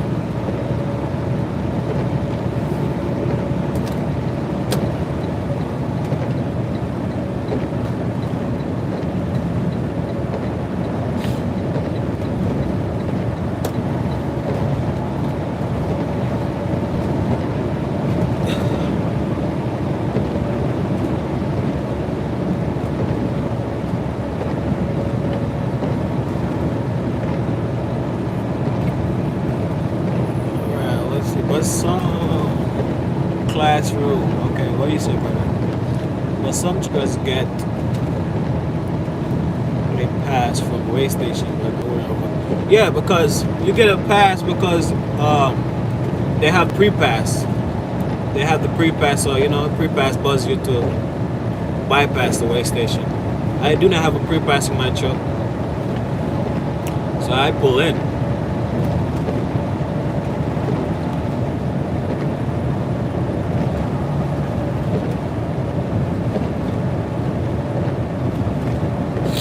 Yeah, you get a pre-pass. If you get a pre-pass in your truck, like most of the big companies have it, mega carriers have it in their trucks.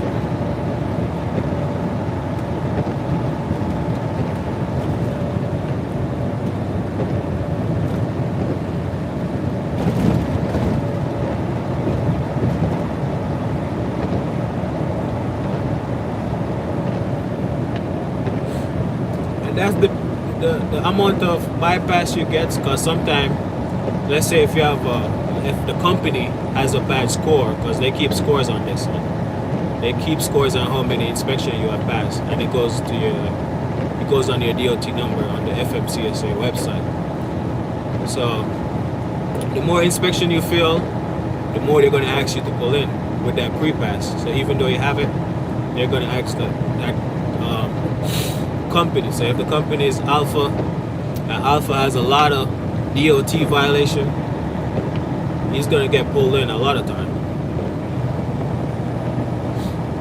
But if you're in the green, that's when you get the pass, because they're like, usually these trucks are, that's the thinking behind it. These trucks are in good standing. But if it's in the red, they're going to pull you in every chance, because Alpha trucks always has some violation. That's how it works.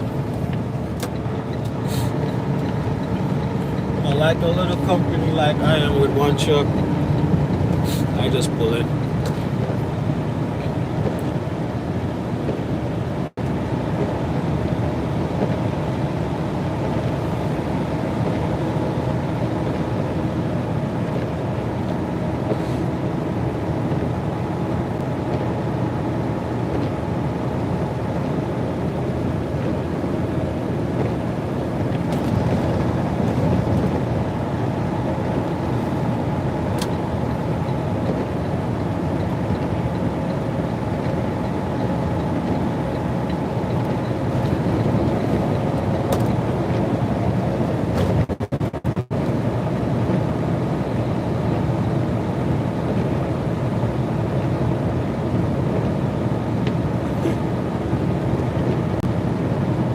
Is that true, Sean? How is that? How is that?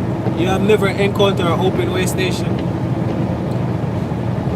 Well, you say you have been driving for 7 months, so. And you drive at night, so if you drive at night, yeah, chances are most of them are going to be closed. Most of them are going to be closed.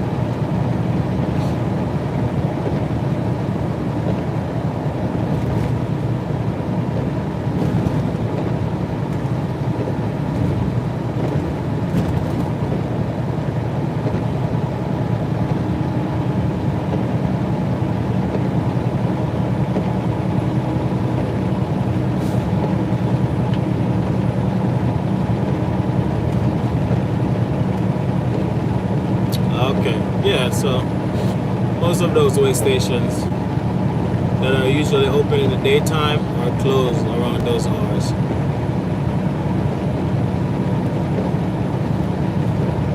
TMC, that's the flatbed company, right? Classroom, that's the flatbed company. Oh yeah, flatbed. That's something I was looking into. I was looking into getting a flatbed trailer for my just to switch the division. I probably do. I was thinking about doing flatbed.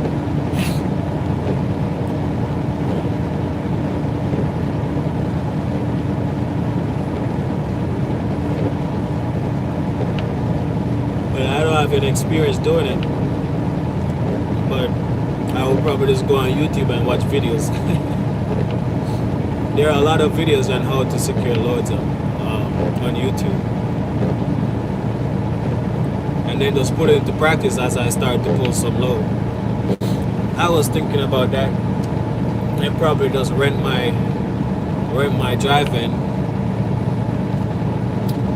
Oh yeah, I was trying to cheat though. I was trying to get the automatic tarp. So if I were to get a flatbed, I would definitely look into getting that automatic tarp mechanism on the trailer to avoid tarping it. So only thing I would have to do is just strap it down and just get the automatic tarp, you know. So I was thinking about cheating.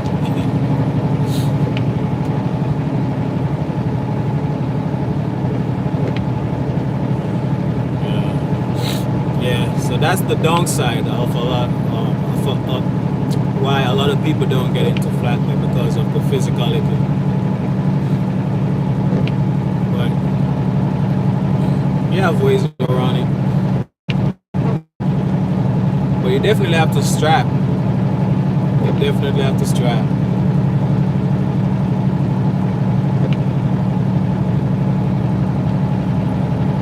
Yeah, flatbed has it. Flatbed has those too. Every time you see a flatbed trailer with that black tarp, sometimes it's even blue. It's an automatic tarp system. So flatbed has that type of automatic tarp thing. It's a slide. They slide it over the load after they strap it down and secure it. So there's ways around the tarping.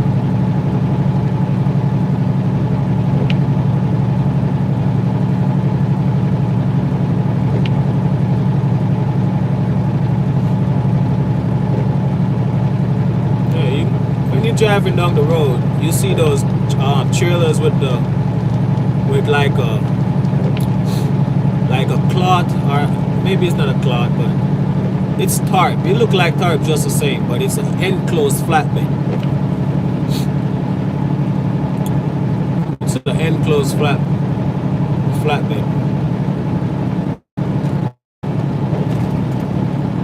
So it's they just slide the. Yep.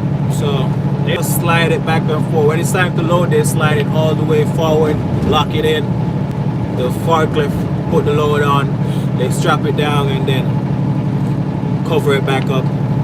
So I was thinking about that. You can get that installed on your flatbed trailer to enclose it.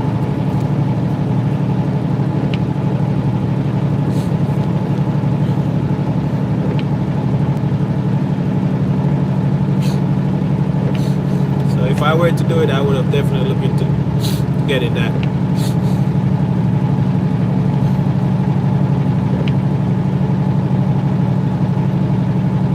Makes your life easier, you know.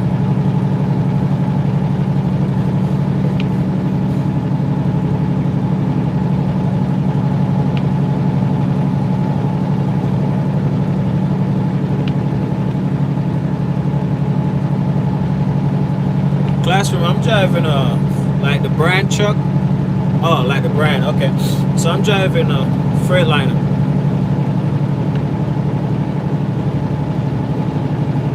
Driving a Freightliner with a Cummins motor.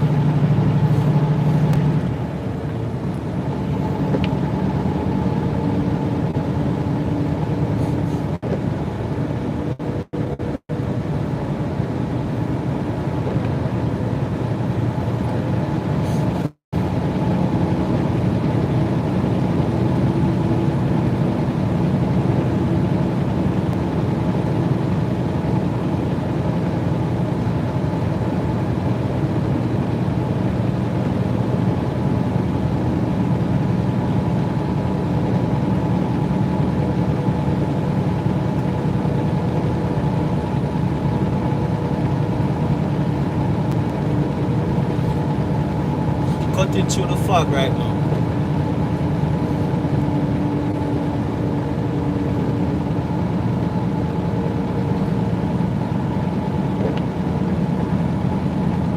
In the mountains of Pennsylvania.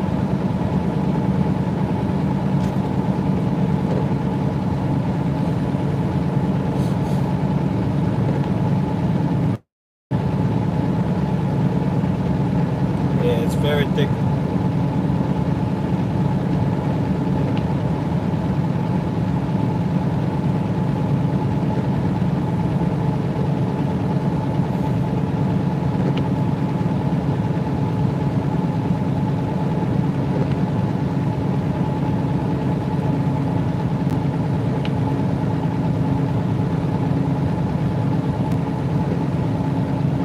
But it's only at some parts, you know. It's like it's fleeting. It's only some section of the interstate.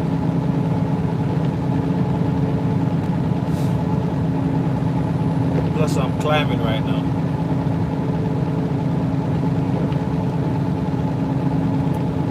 Climbing over the hill.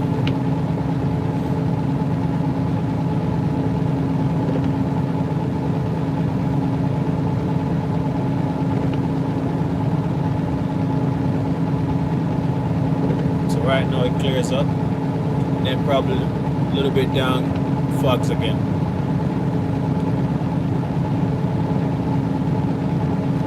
Definitely. Max Force are junk. Max Force are in the International. That's their brand engine. But you can definitely get a Cummins in the International also. But because of that, that's why their trucks are cheaper. International trucks are cheaper because of the bad Max Force engine. So when you see like international trucks, their prices are less compared to the Kenworths and the Freightliner and the Volvos. It's the cheapest brand.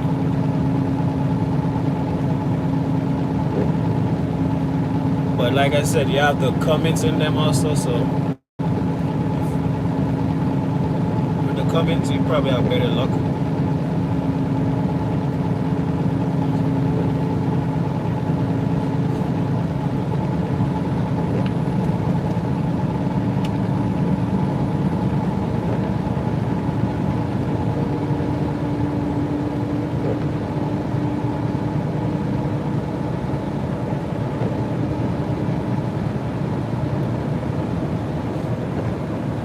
Yeah, those the 579, those are common with those common to have the PACCAR and the Cummins motor. Those are the two engines.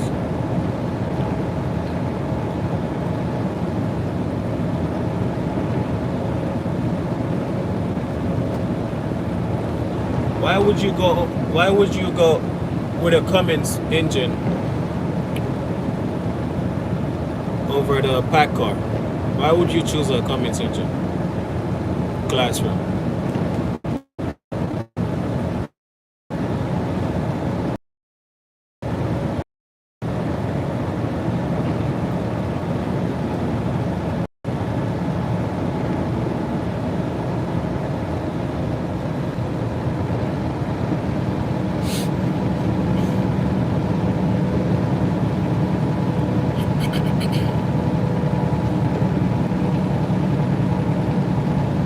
I heard the PACCAR is more powerful than the Cummins in those Peterbilts and Kenworth. Cummins over a PACCAR engine.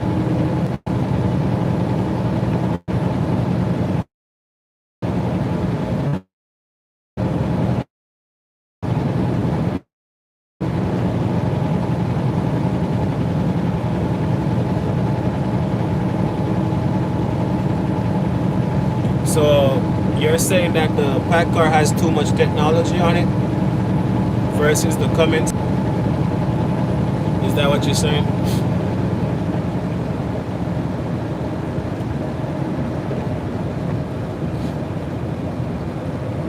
But I heard they're a powerful engine. I heard they're more powerful than comments. It pulls better.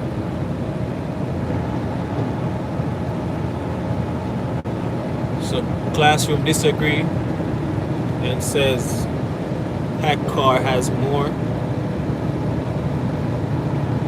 No, Packard has more. So yeah, I think he was referring to the comments as the one that has all the technology. They have more technology on it, as opposed to the comments engine. I think that's what he was saying.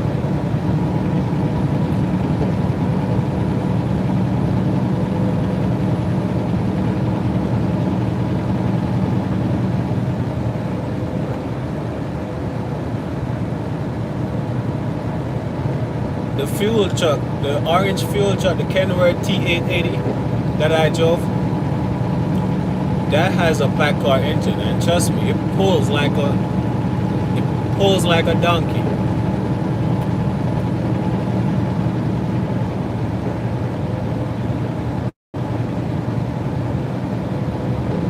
It can manage the heavy workload, the Packard.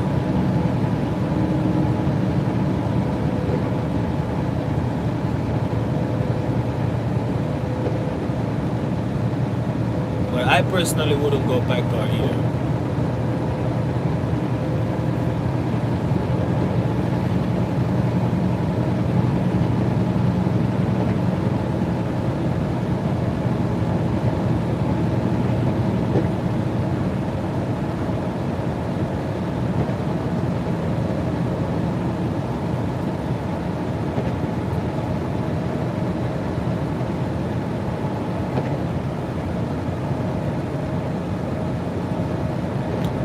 Yeah, yeah, it's like that's their standard, right? From 500 and up, right? I think so too, because that orange TA80 had 510. I think that's how much it had.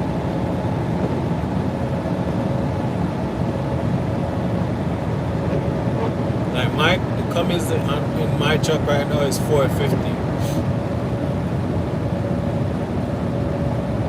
450 HP.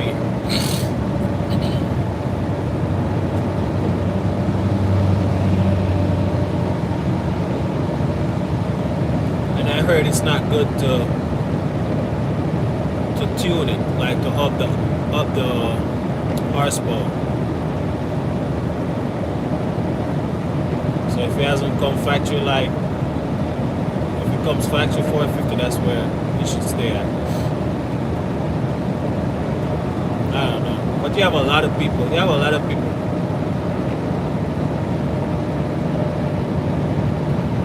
Well, with the torque, I don't know. I guess it climbs better when you have more torque. I don't know. It's more for heavy duty. So the better the torque, the better the pulling power, and then the gear ratio.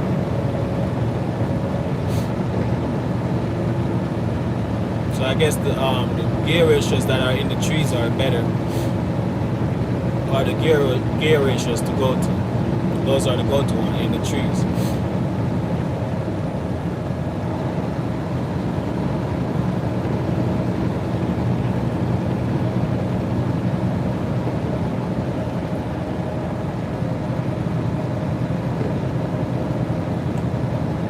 But I choose the Cummins.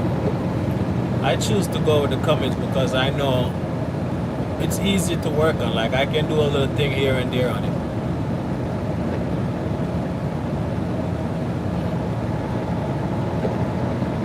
And they're in almost all the trucks. They're in Volvo, they're in Freightliner, they're in International, they're in Kenworth and Peterbilt. So they have more of a network in the different brands. So if something happened on the road, I can go to either one of those dealerships.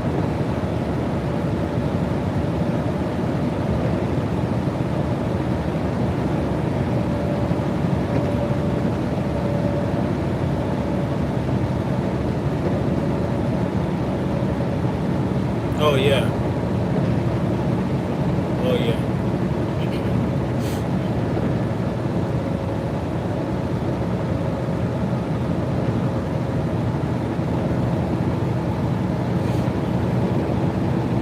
Yeah, gear ratio plays a big factor, Sean.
I need to check how much time I got left for my break, before my break.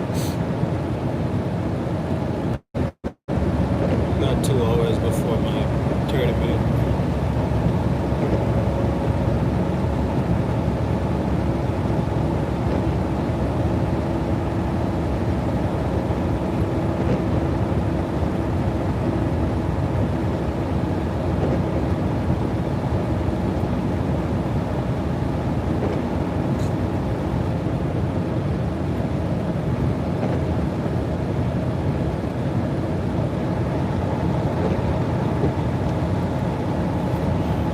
Only use the, what was that classroom you mean, like only use the clutch on first gear?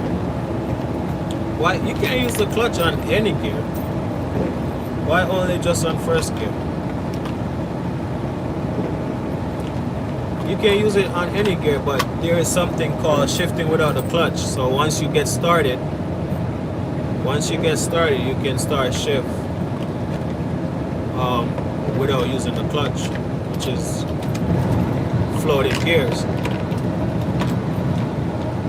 But you can pretty much double clutch, single clutch. I mean, I have those videos, you can check them out. Classroom, are you new to the channel? Let me know. I have videos on that.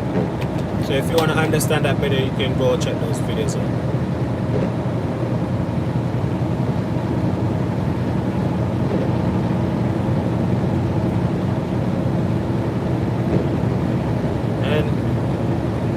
You don't have to start from one gear per se. You do not. First gear rather. You don't have to start from first gear.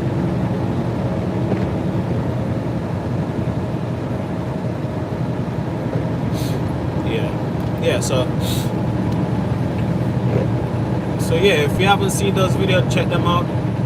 You get some good insight on, once you get started off, you can start from second or third gear if you're empty, and once you get started off, you can float gears from there, and you can use the clutch on any of the gears.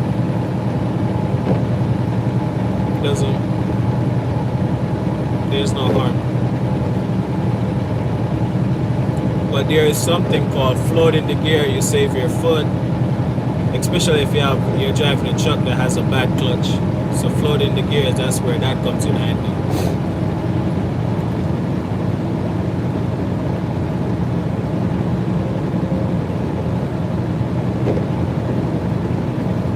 So you can get to rest that left foot,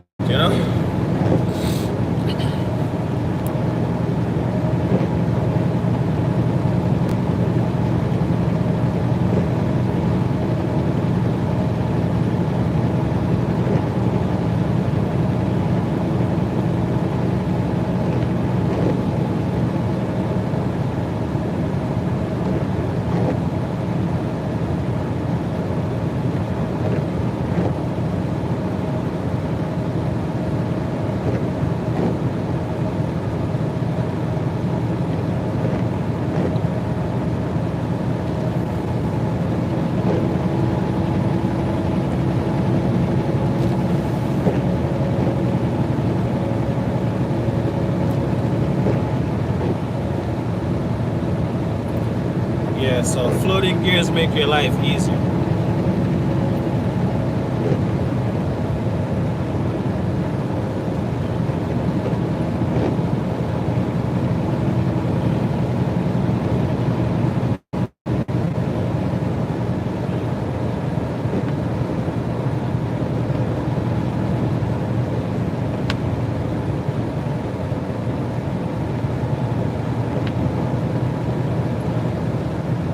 Just me alone on the road right now.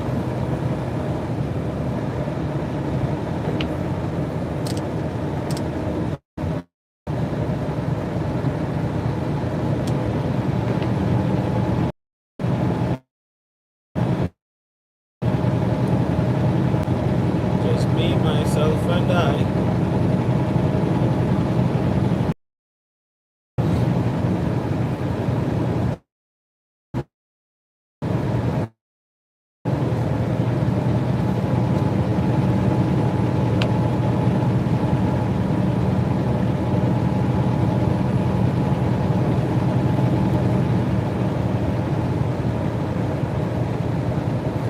Well, cruise control.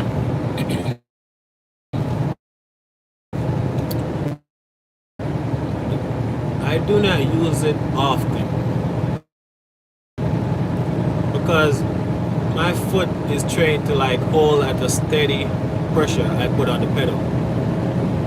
When you're on cruise control, you have no control over it. You know, you have sometimes when you go on cruise control and the truck is going up an incline, you feel it like using more fuel than what it actually needs to just get over that hill. So when I'm using my foot now, I have more control over that. I can look at my boost picture and see how much I'm on the throttle. So I try to save on fuel. I try to get good fuel mileage. Some people say they get better fuel mileage when they're on cruise control, but I personally get better fuel mileage when I'm in control of things, you know, because I'm steadily applying how much pressure I want on the pedal. Sometimes the cruise control tend to use too much for wherever I'm going over. So if I'm going over a small hill, I tend to use too much as if it's racing up the hill. So by using the pedal, I'm more in control of the fuel consumption. So I tend to use my foot for the most part. But if my foot get tired, I put it on. This is how I use a cruise control. I use it when I'm on the flat. So like if I'm in the south and I'm going to like Florida, you know, that's pretty much a flat, I will turn it on and use it. But now I'm in Pennsylvania, I'm not using it because it's gonna suck more fuel. It's gonna mess up my miles per gallon, you know. So if I'm getting 9 miles per gallon, I probably turn on the cruise right now. I'm gonna get by 6.8 or so. So that's another thing too. But you see, when you're a company driver, you don't worry about that.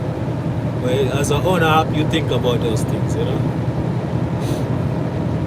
And it's good to see that the miles per gallon is in the I, as opposed to being at 6 or 5. So if it's at 8 and up, that's where you want it to be at.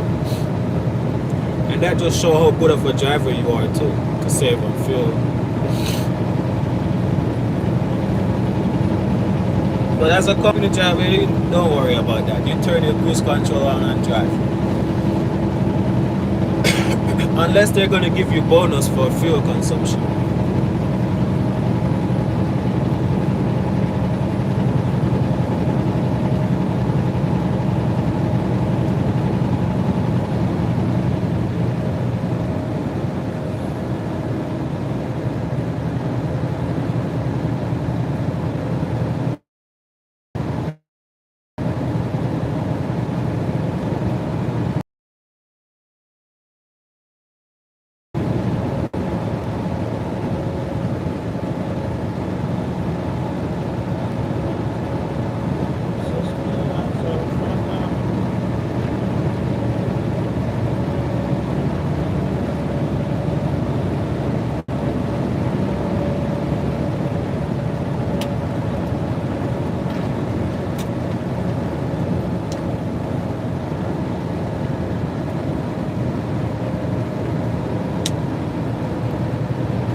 through a blizzard.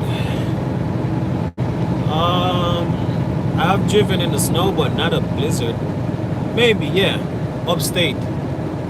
Yeah, upstate. But I've never recorded it. It wasn't too bad.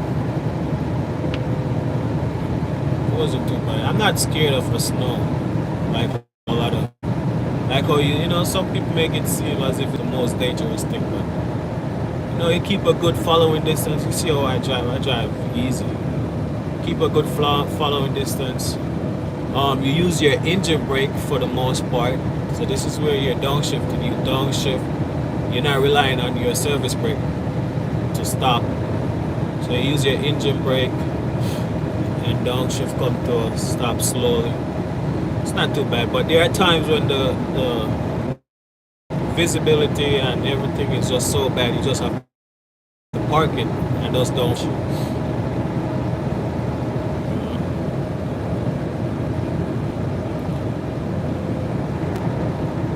And I'm a person, I tend to follow my intuition. Like my inner self always, if they say, yo, something ain't right, I'm gonna follow it. So, never really had any bad situation in driving in the snow. But in a blizzard, only once upstate New York. Because upstate always they get the snow worse.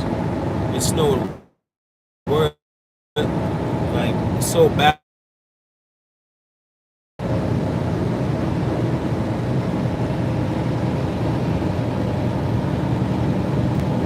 Always cold over there too. So.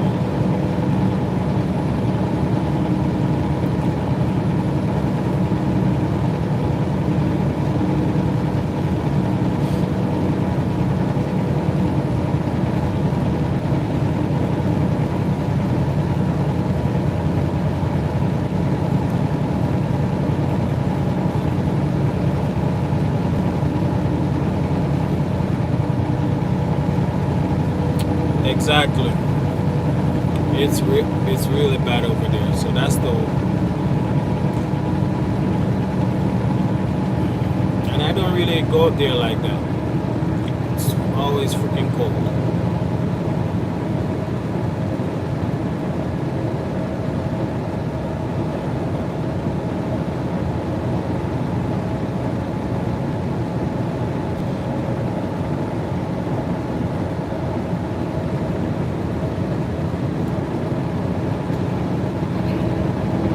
I've encountered more fog than snow, to be honest. Like I've driven in like such a dense fog that I'm like, yo, I think I should pull it over.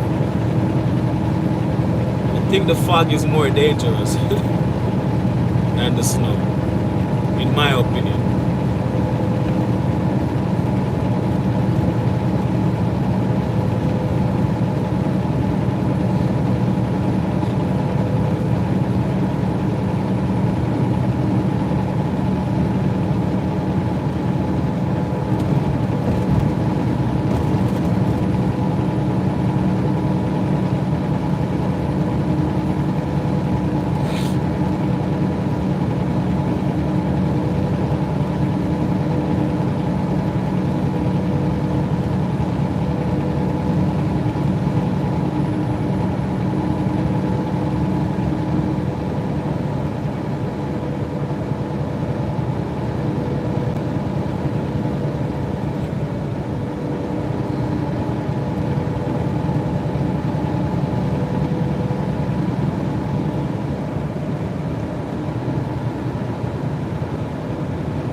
Yeah, black ice. Have I ever driven? No, I've never encountered black ice. Never.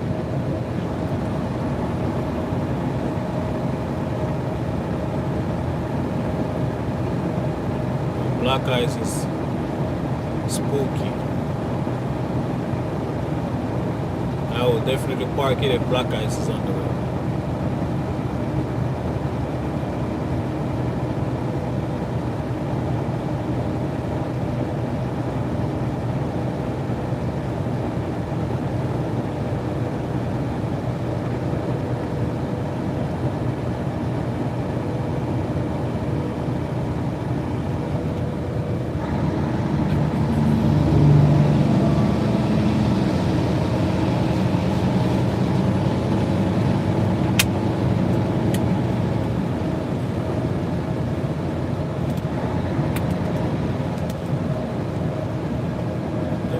picking up a lot of dirt.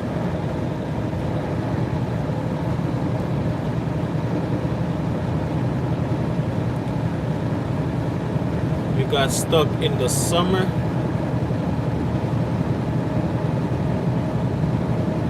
How did you get stuck?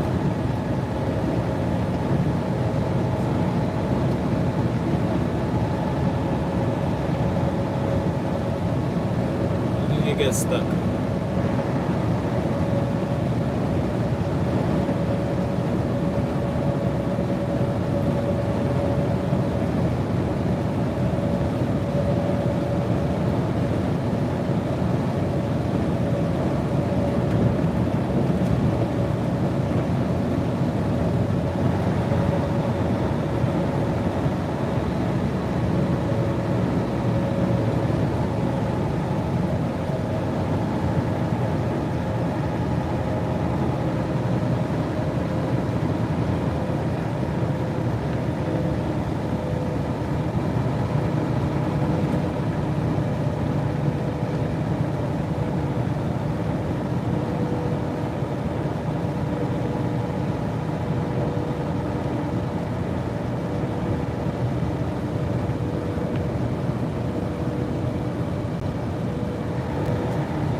So like right now, is that some snow freckles? But like right now I'm going downhill. It's not that steep, but you know, it's a slight downhill. And I just come off the gas and just let the engine brake go. So I got the engine brake on the lease right now, stage 1. And just let it go down easier.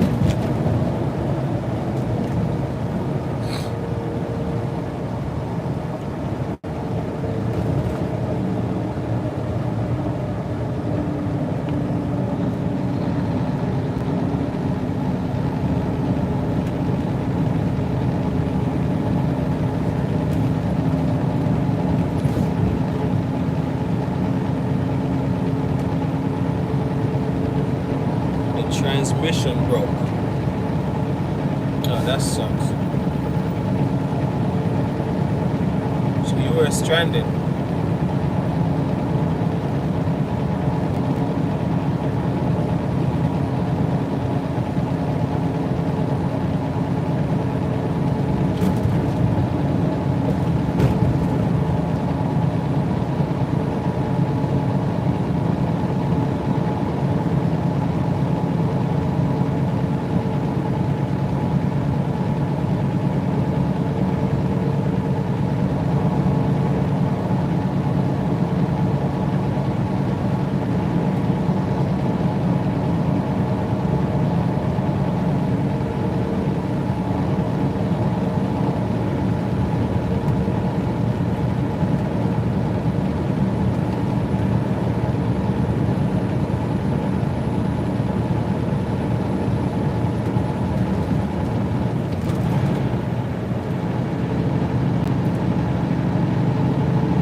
think one of my lights just went out. Are you guys seeing the snow right now? It's little freckles of snow coming down. I think my right headlight just.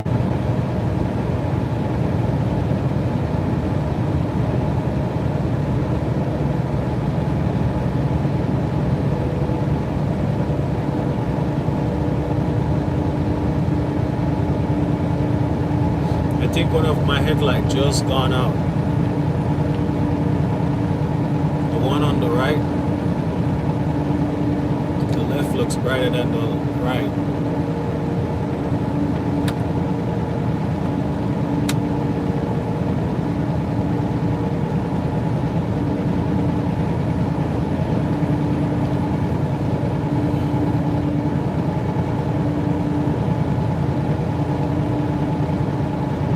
Seeing a little bit of snow coming down right now.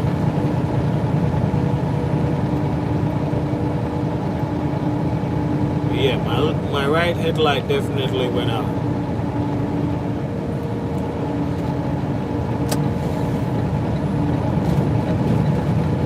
I think I should switch back to the yellow lights. Because not the yellow, what are they? Orange lights. Because these LED lights sucks, man. They go out so quick. And I think this one is a HID light too. Yeah, it definitely gone out, I can tell. But I think I should switch them back to the orange one. Because they last longer than these HID lights. They burn out too quick.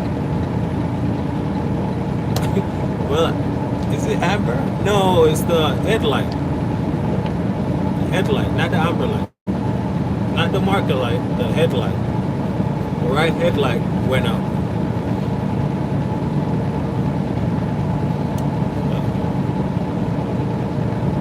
I'm gonna pull over at the next rest area and see.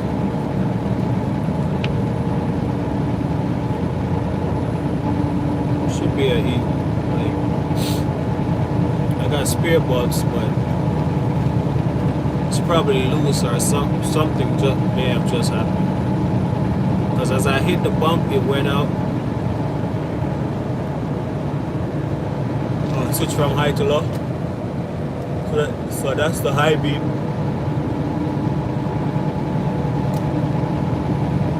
It's on low now.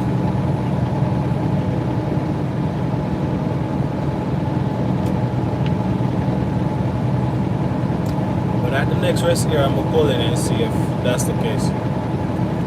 And I gotta take a 30-minute break either way, so I gotta pull over.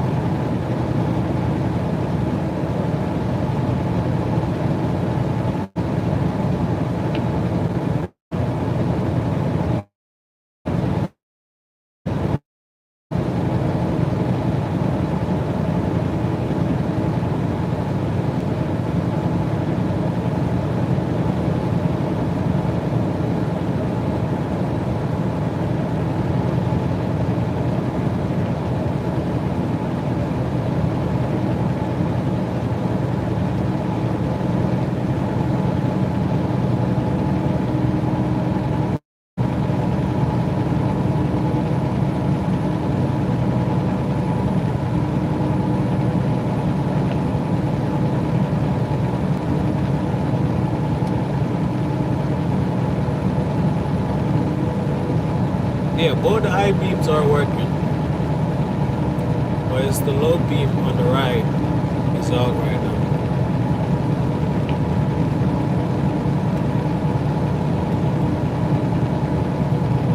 Probably it's the ballast, because I have a HID light in there. I hit the bump and it went out, so maybe when I go under the hood, I just gotta touch it and it comes back in maybe.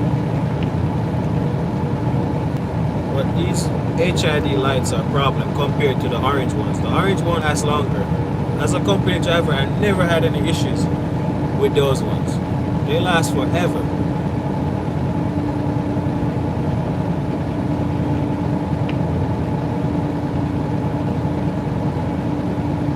It's just that the HID lights look better.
See what happens when I turn off the fog lights. See how bad it is. Now you can definitely tell, right? You can definitely tell that it's out. So the fog light is off right now. And I can't see anything.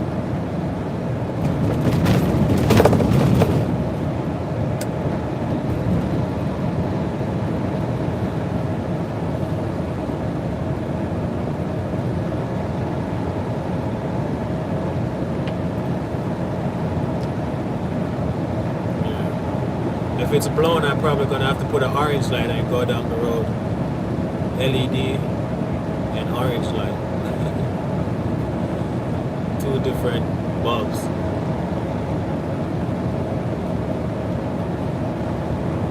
Probably wonder what the DOT would think of that.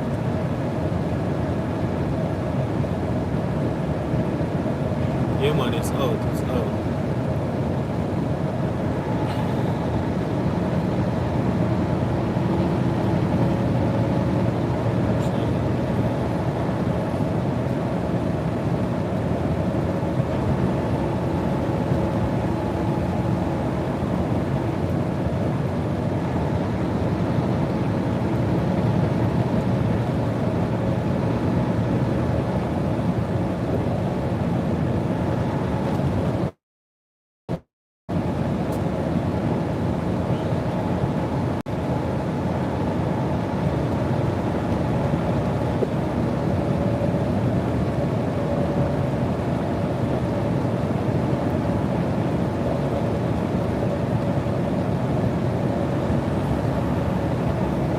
Be that far from a rest area.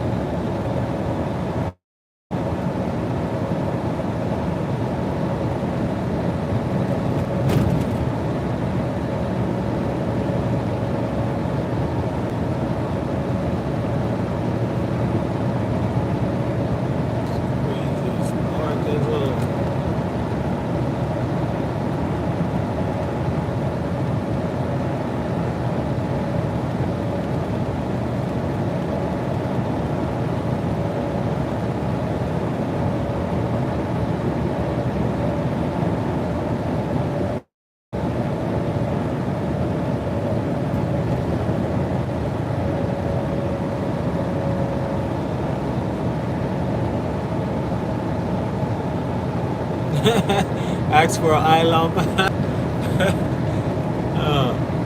I got orange bulbs, so if that one is out, I'm just gonna put a orange bulb in it and go down the road with two different headlights.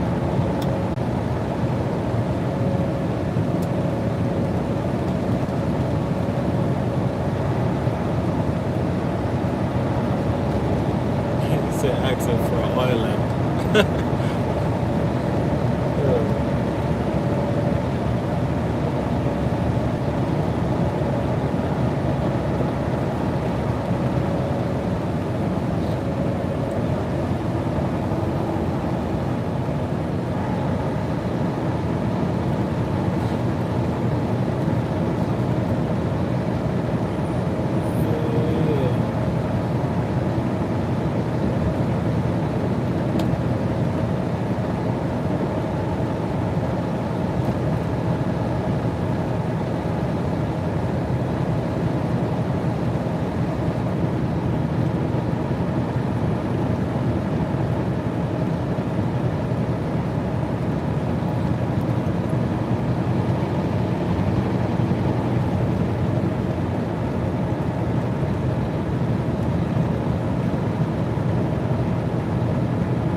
I should definitely do more live, right, Sean, in classroom.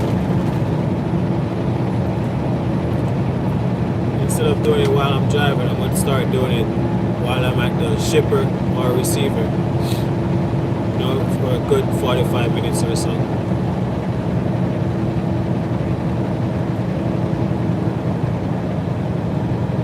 But you guys are the realest. You guys are up right now, rocking with me.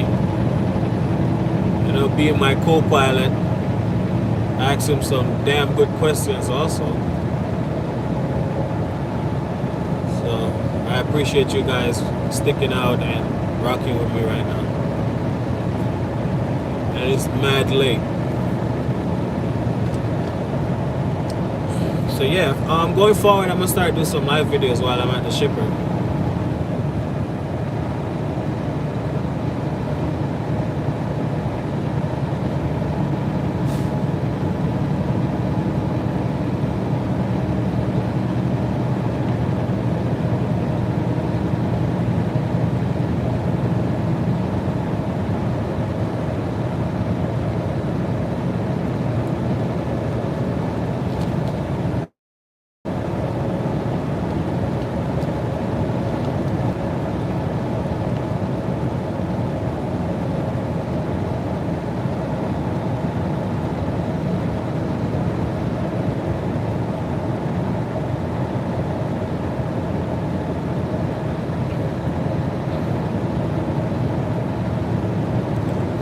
What about live streaming? Like, you see, like how I'm driving right now. What about live streaming with music?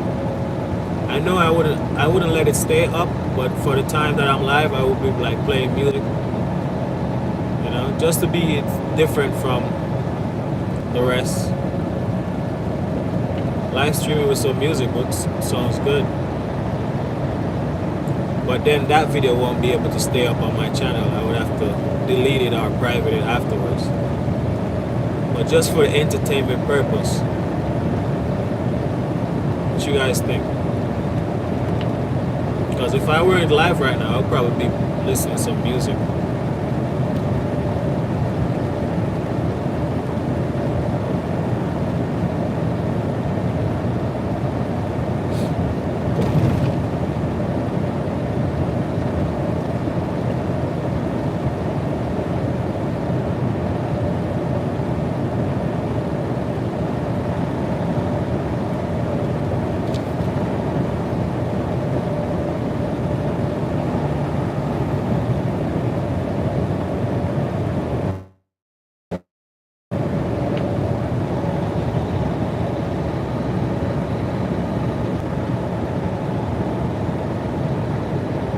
Oh yeah, Sean. I appreciate that comment. And like I said, man, if going in fuel, you just have to be confident. So if you know, do your research on the company that you're gonna go to, and just go in there. You know, dress good, smell good. You know, and just be confident. Just go in there with confident oozing all over me. So if the trucks are manual, just ask for a road test. Let them know that you're very good at shifting. That's what I did. I can only share my experience. So, you know, I'm sharing what worked for me. And I always try to leave a good impression because that's what the person is going to remember about you. The impression that you leave. So I always try to leave a good impression.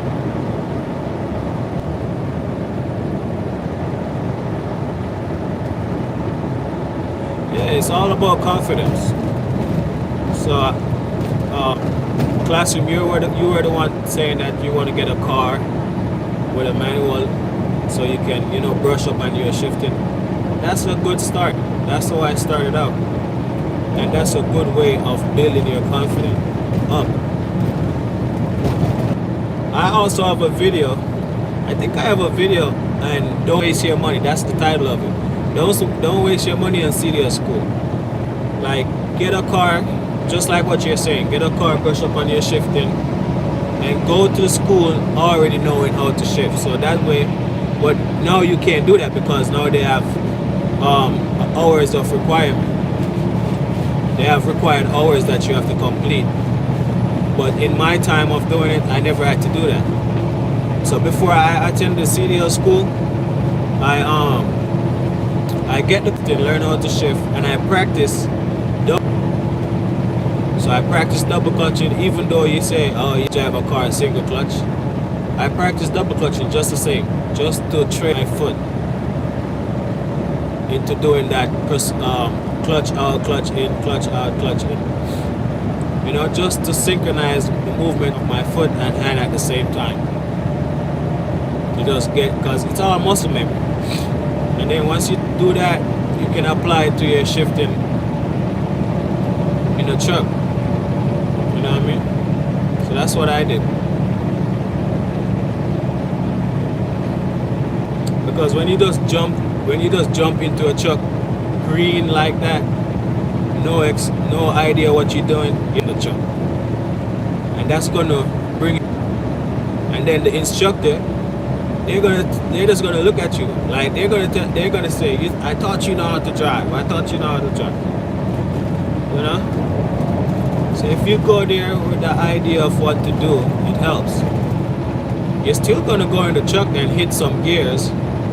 You know, while trying to get in gear, you're gonna clash the gears and whatnot, but at least you know how to recover. You know it's not gonna ruin your confidence.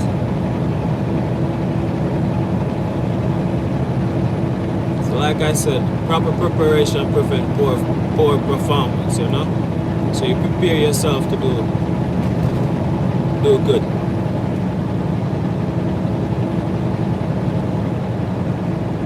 So if the CDL school made their money by you failing and coming back, that's how they make their money. So I try to get as much information before I go there. I try to know the preacher before I go there. So I just can't just go through the process.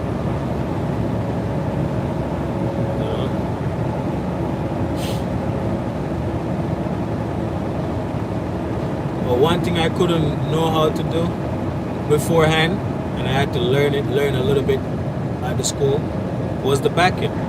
So what I did, I never mastered the backing in school, but what I did, I know how to do the requirement, like the required backing skills. So if it's the offset to the right, straight backing, and parallel parking, those are the three maneuvers. So I focus, like the time that I spent in school, I focus most of that on the skill test, because I already know the preacher beforehand. I practice some shifting in the truck just to get used to it, because I'm going to use that truck to take the road test. So I practice as much as I can, rather, on that truck to know how it shifts, to know how the clutch feel. And then once I get used to that, I put the rest of hours in just practicing the straight back, practicing the offset, and the skill test. I did that most of the time. So when the trainer asked me what I want to do today, I told him backing. So he's like, "What about shifting?" I'm like, "What about preacher?" I said, "I already know how to do that. I just want to focus on the back. You know." That's one thing I couldn't do outside of the school, because it's not like I knew somebody who could show me. So when I get the opportunity to go to school, I had 1 hour of class, because that's what their hours were, like 1 hour you break it down. I did a 5-hour package, and I did 1 hour. I did 1 hour per day, and I used half an hour for backing only, and then half an hour for shifting. That's how I did it. And then once I get used to the truck, I started to do 1 complete hour, the entire session, on just backing. So until I master it. And then I finished the school knowing how to back straight and offset to right just to pass the road test. But when I got in the gas now, I couldn't back. It's totally different. Because when you come out here, you're not going to be doing parallel parking. Like, you will parallel park behind a truck, yeah, but that's not the backing you're going to encounter most of the time. It's most of the time it's the 90 degree, the 45 degree, and straight back. So when I was doing gas, I encountered the different backs, and I couldn't do it. I was getting messed up, oversteering and all of that. I did 5 hours in CDL school at that time. At that time, you could choose the package that you want.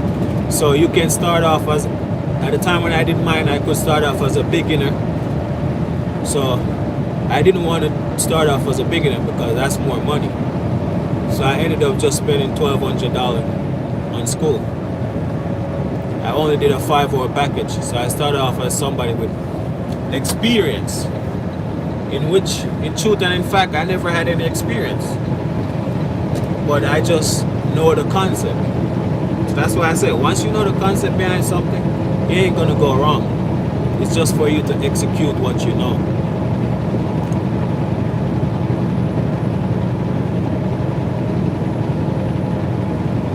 But now they have the required hours. The rule has changed, so now they have required hours that you have to do.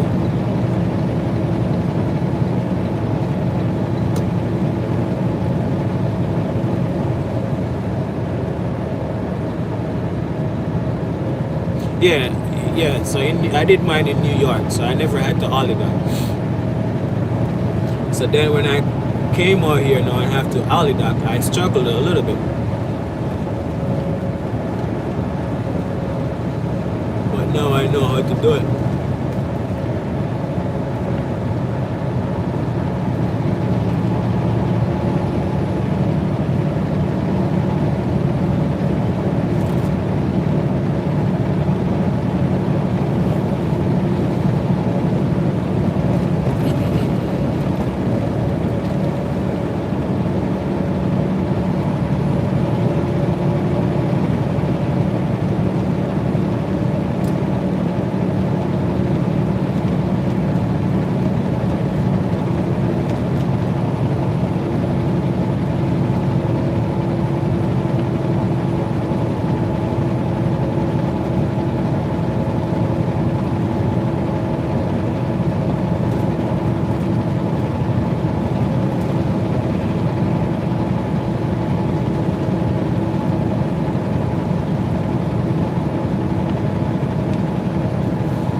Here comes rest area.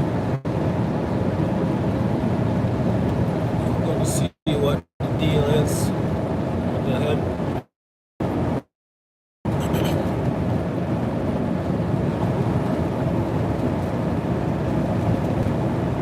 Probably take my 30-minute break right there too. Hopefully it's not jumping. Next one is in 58 miles, so definitely.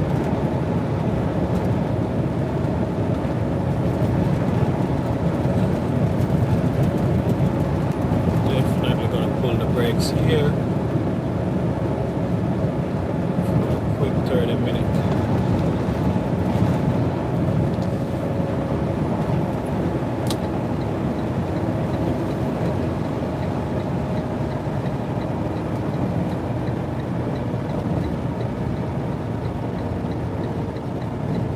Oh yeah, I cook in my truck. Cause I can't eat anything out here, bro. Like I have to cook like home cooked food because I'm lactose intolerant. So cheese and stuff like that, I can't eat it. Yeah, I know I've been seeing some snow in there. See, snow. There's snow on the ground. Snow on the ground. So yeah, I cook in my truck. And it tastes a lot better too. I'll be eating some good food. None of this fast food. Look how far this guy is back. Damn. Got his tail sticking out. Just back here. No space.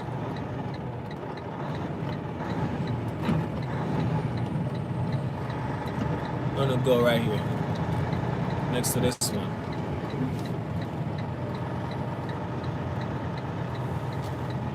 Yeah, you eat, you look after your health when you're able to cook your own food. The truck stop food doesn't taste good. I'm gonna tell you that.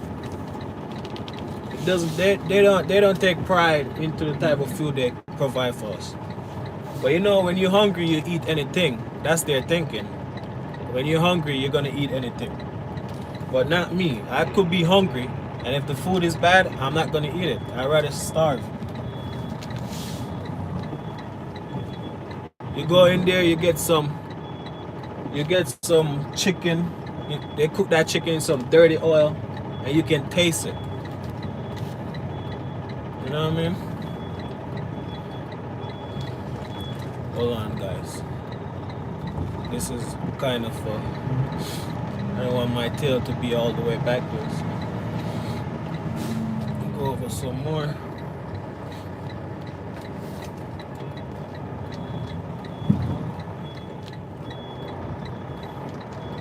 Yeah, they got to take pride into the food they provide for us, you know? It's not a good look. Even their pizza. Probably some leftover pizza they be warming up. You know what I mean? So, I rather cook. Alright, go on a 30 minute.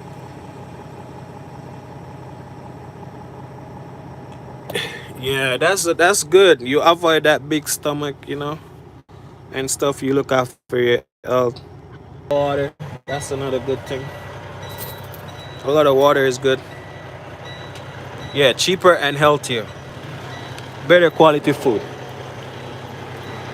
Alright.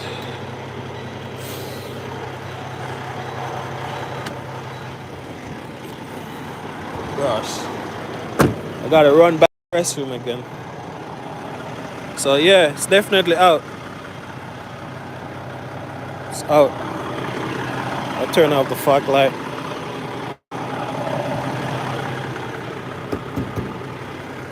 Yep.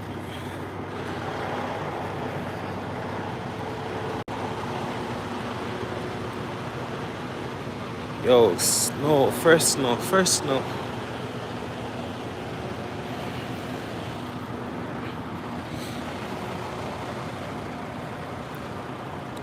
Snowing.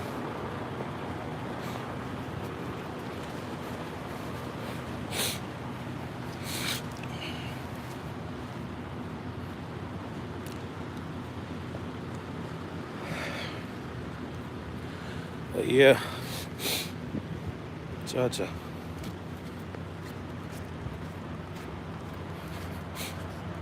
But this is one thing, yo.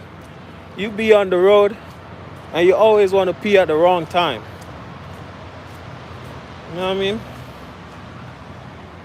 Always want to pee at the wrong freaking time. Yo.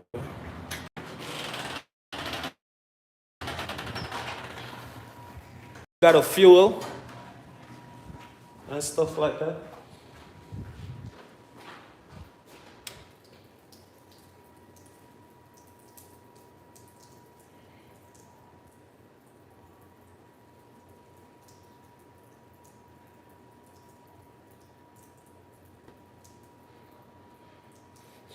Guys, you know what I used to cook? I use a rice cooker. I use a aroma rice cooker, and I cook rice in it, and I cook chicken in it, steak in it. I fry eggs in it. I do everything in that pot. I make ackee and saltfish, corned beef, butter beans. I cook everything in that, and it does a good job too.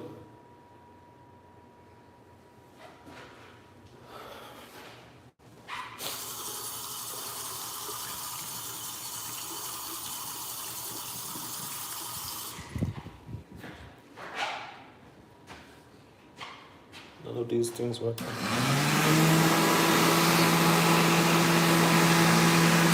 Yeah, the rice cooker does a good job cooking the food. It's like cooking in a stove.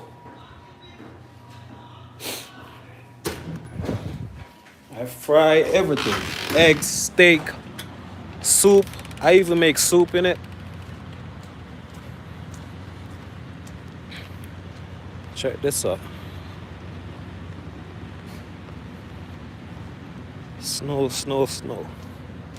What if it's snowing where I'm going? No, no, I'm not in Ohio yet. I'm not in Ohio. I'm still in Pennsylvania. Let me see where I'm at in Pennsylvania. Give me a sec. I am in Brookville, Pennsylvania, off the I-80. Walking through the snow, or on the snow. Alright, let's see what I go on for the light. Goddamn old light.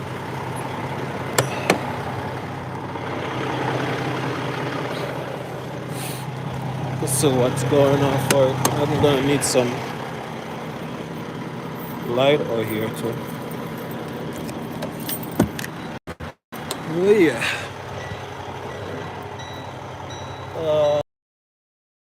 Good light.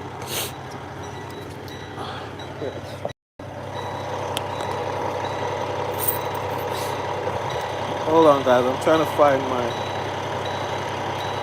light right now.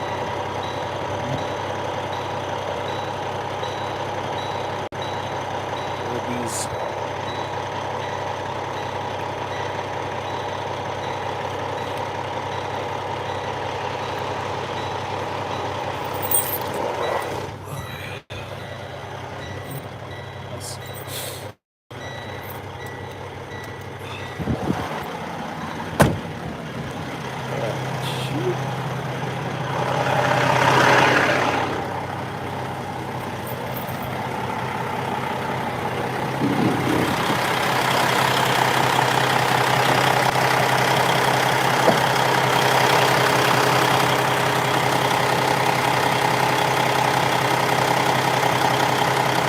Oh, look at that.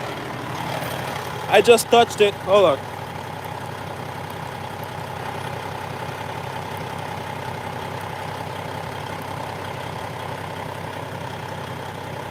I just touched it and it come back. So it's probably loose. It's probably loose, see?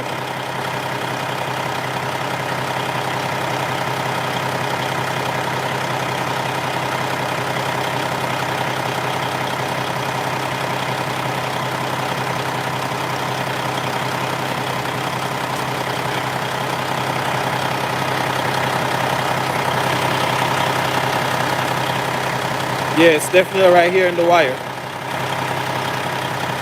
Probably put some tape on it. I'm gonna put some duct tape on it. Duct tape is your friend out here now. Make sure you have some duct tape in your truck. Duct tape help with everything. It's probably on the next side.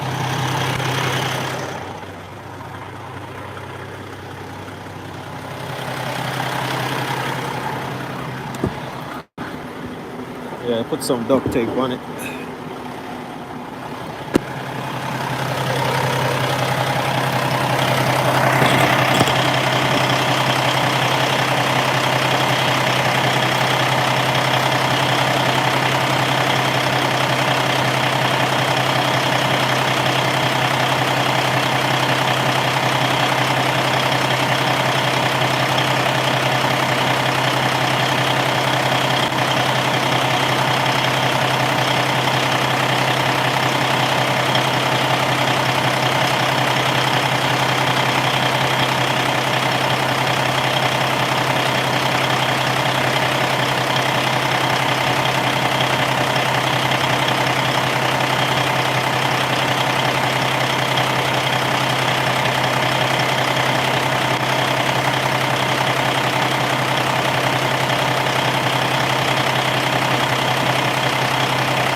not holding. It's getting wet.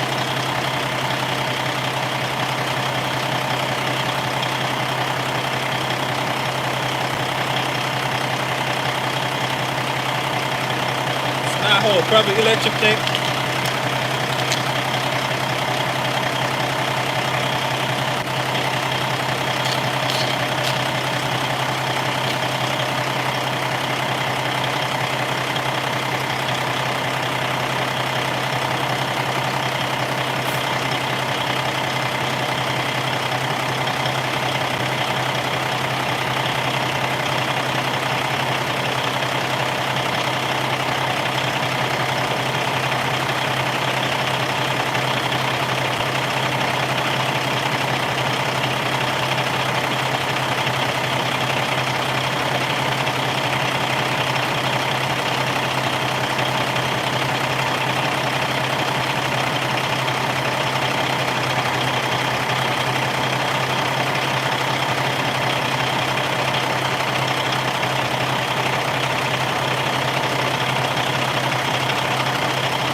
Not holding.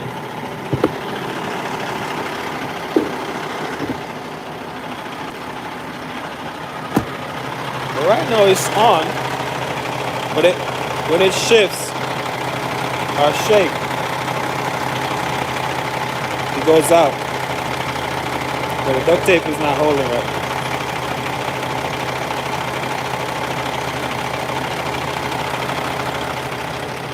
It's pretty strange. It's the wire.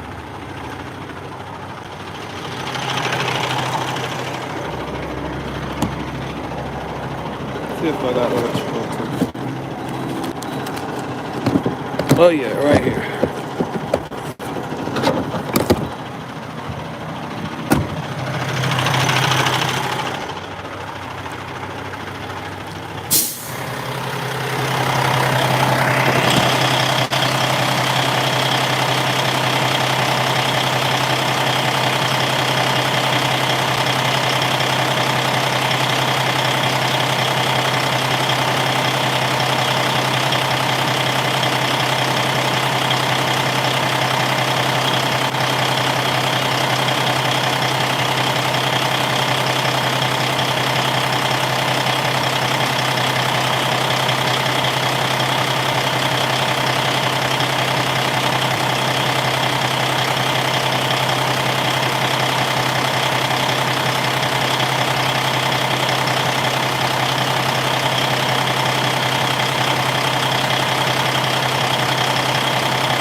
So that's all I did. Tape it up. So you see, this is the balance. No,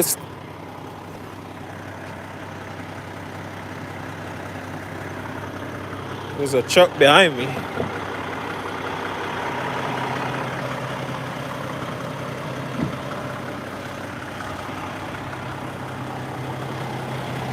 I don't know why he stopped.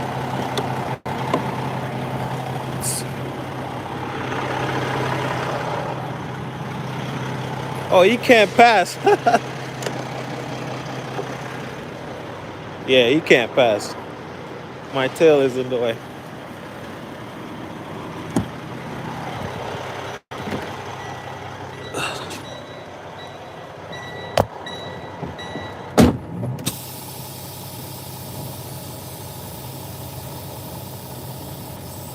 Well, it seems like I have fixed it.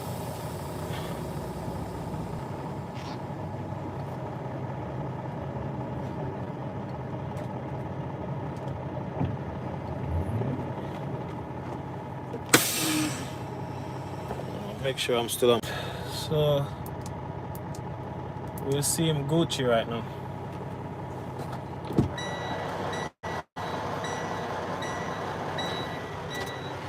Do you know you have people out here who pay like the TA and the pilot just to change a bulb?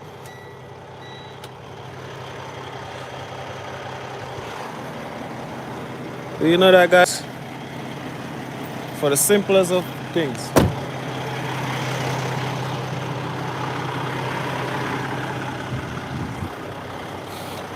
But I was saying something about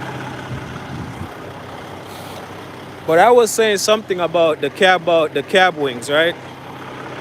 Where I tried to do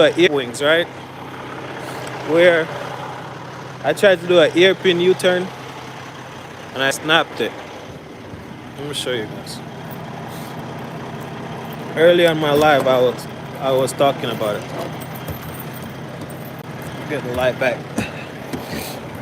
And I fixed it myself after it broke. The brackets were broken. So I just got some new brackets and reinstalled it and put some screws in it. So that's it. So the cab wing back here was broken. The trailer made contact with. Oh, that's the truck that was behind. So yep. So that's what I did. And up there, and I put fiberglass right there because there was something here that joins it together with the top piece and the bottom piece.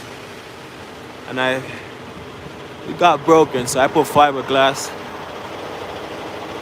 I had to get new brackets and remount it. See where it damages and thing. Like right here now, I stuffed that because at the time when I was replacing it, I couldn't get this is the airline. Why my thing is blinking? Hold on. I don't know why my thing is blinking. So this is the airline stowaway. So that was also broken. So I just stuff it with sponge for now. But I know I have it. When I go home, I gotta reinstall it. But I really messed up the truck when I tried to do that hairpin U-turn. I should have just backed up straight and leave the same way I entered. But yeah. So those things can easily be reinstalled if they're, if those are broken. Because those things cost like $1,000.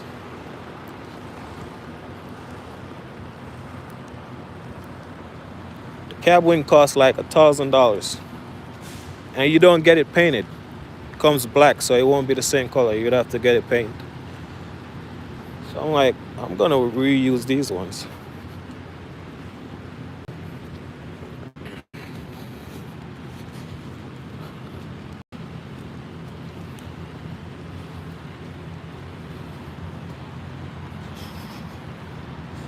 So yeah, gotta wash my hand.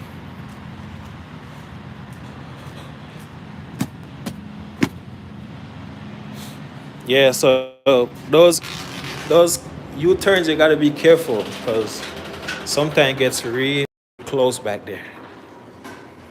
But I was really doing an hairpin U-turn. When I say hairpin U-turn, that's what I was definitely doing.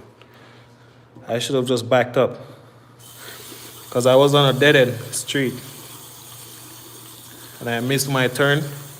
So instead of just backing up, I tried to negotiate a U-turn and snap the cab wings.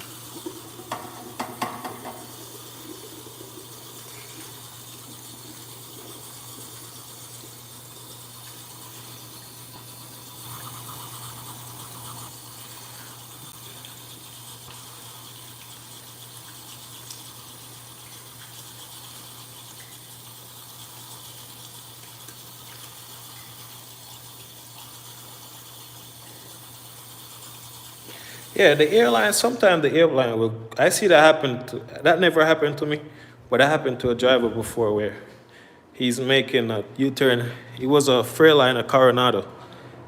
And that thing, the red airline, pulled out on him.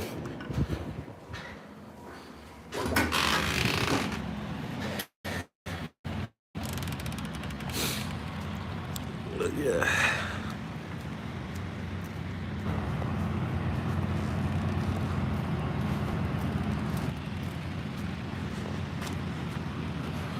Take it through here now, cause be a snow out there, so a lot of snow out there.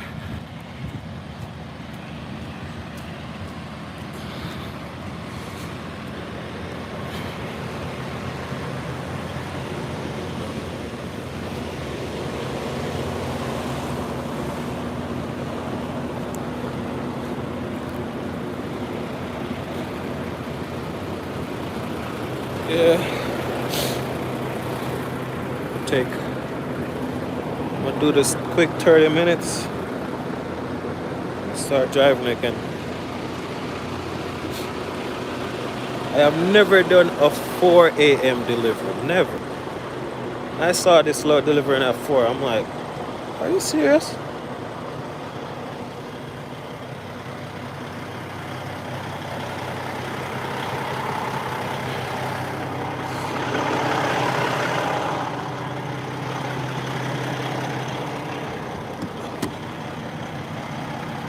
Just like one more time.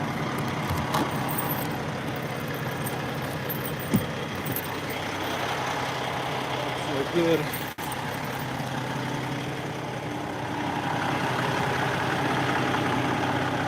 Oh yeah, she's good.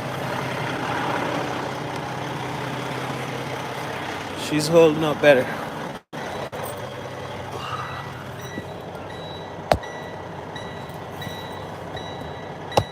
Alright, so how many people are here? We got what?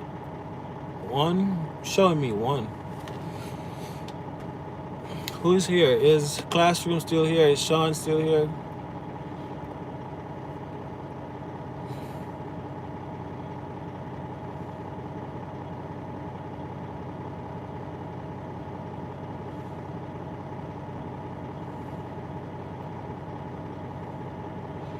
So, yeah, Classroom is still here. We got Len. Len just joined in.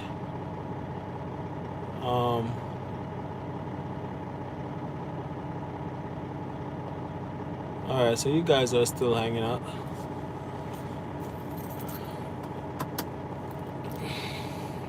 Oh yeah. I'm thinking I should grab something to eat, but I know me, when I eat, I get the, what do you call it? I call it the hiatus. I get the hiatus. Alright, thank you for tuning in, Len.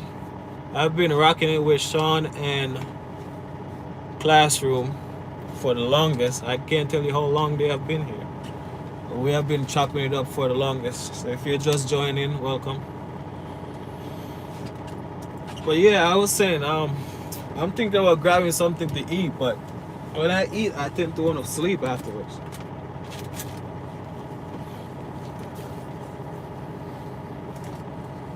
Let's see.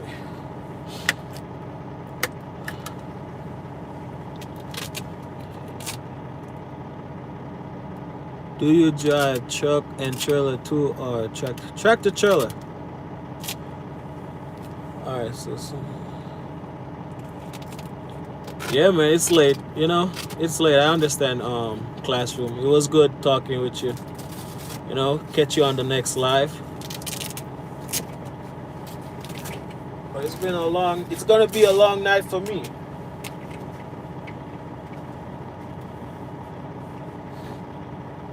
Oh, but before you go, this is what I use. This is the rice cooker. This shit cooks good.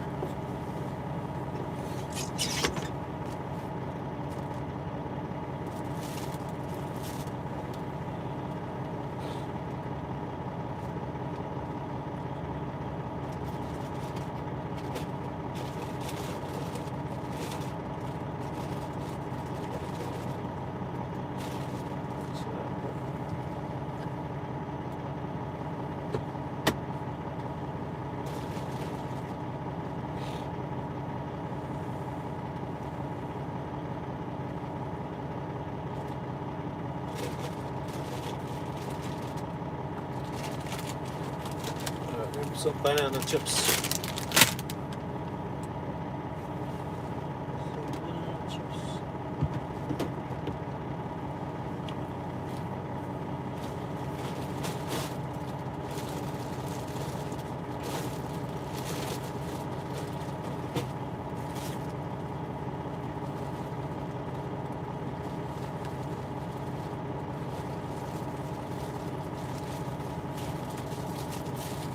Maybe this spicy one. And water maybe. Spicy banana, water, no juice.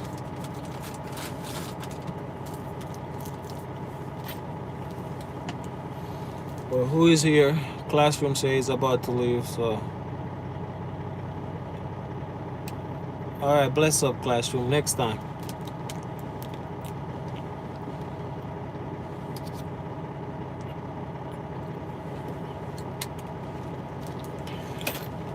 Arlen, I appreciate you checking in. I know it's late, guys. So,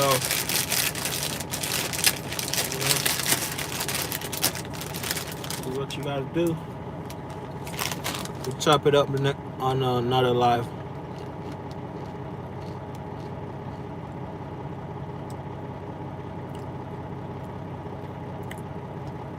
Chop it up on another live. Alright guys, so I'm gonna close out the video here. Everybody's gonna sleep. I totally understand. I already sleep.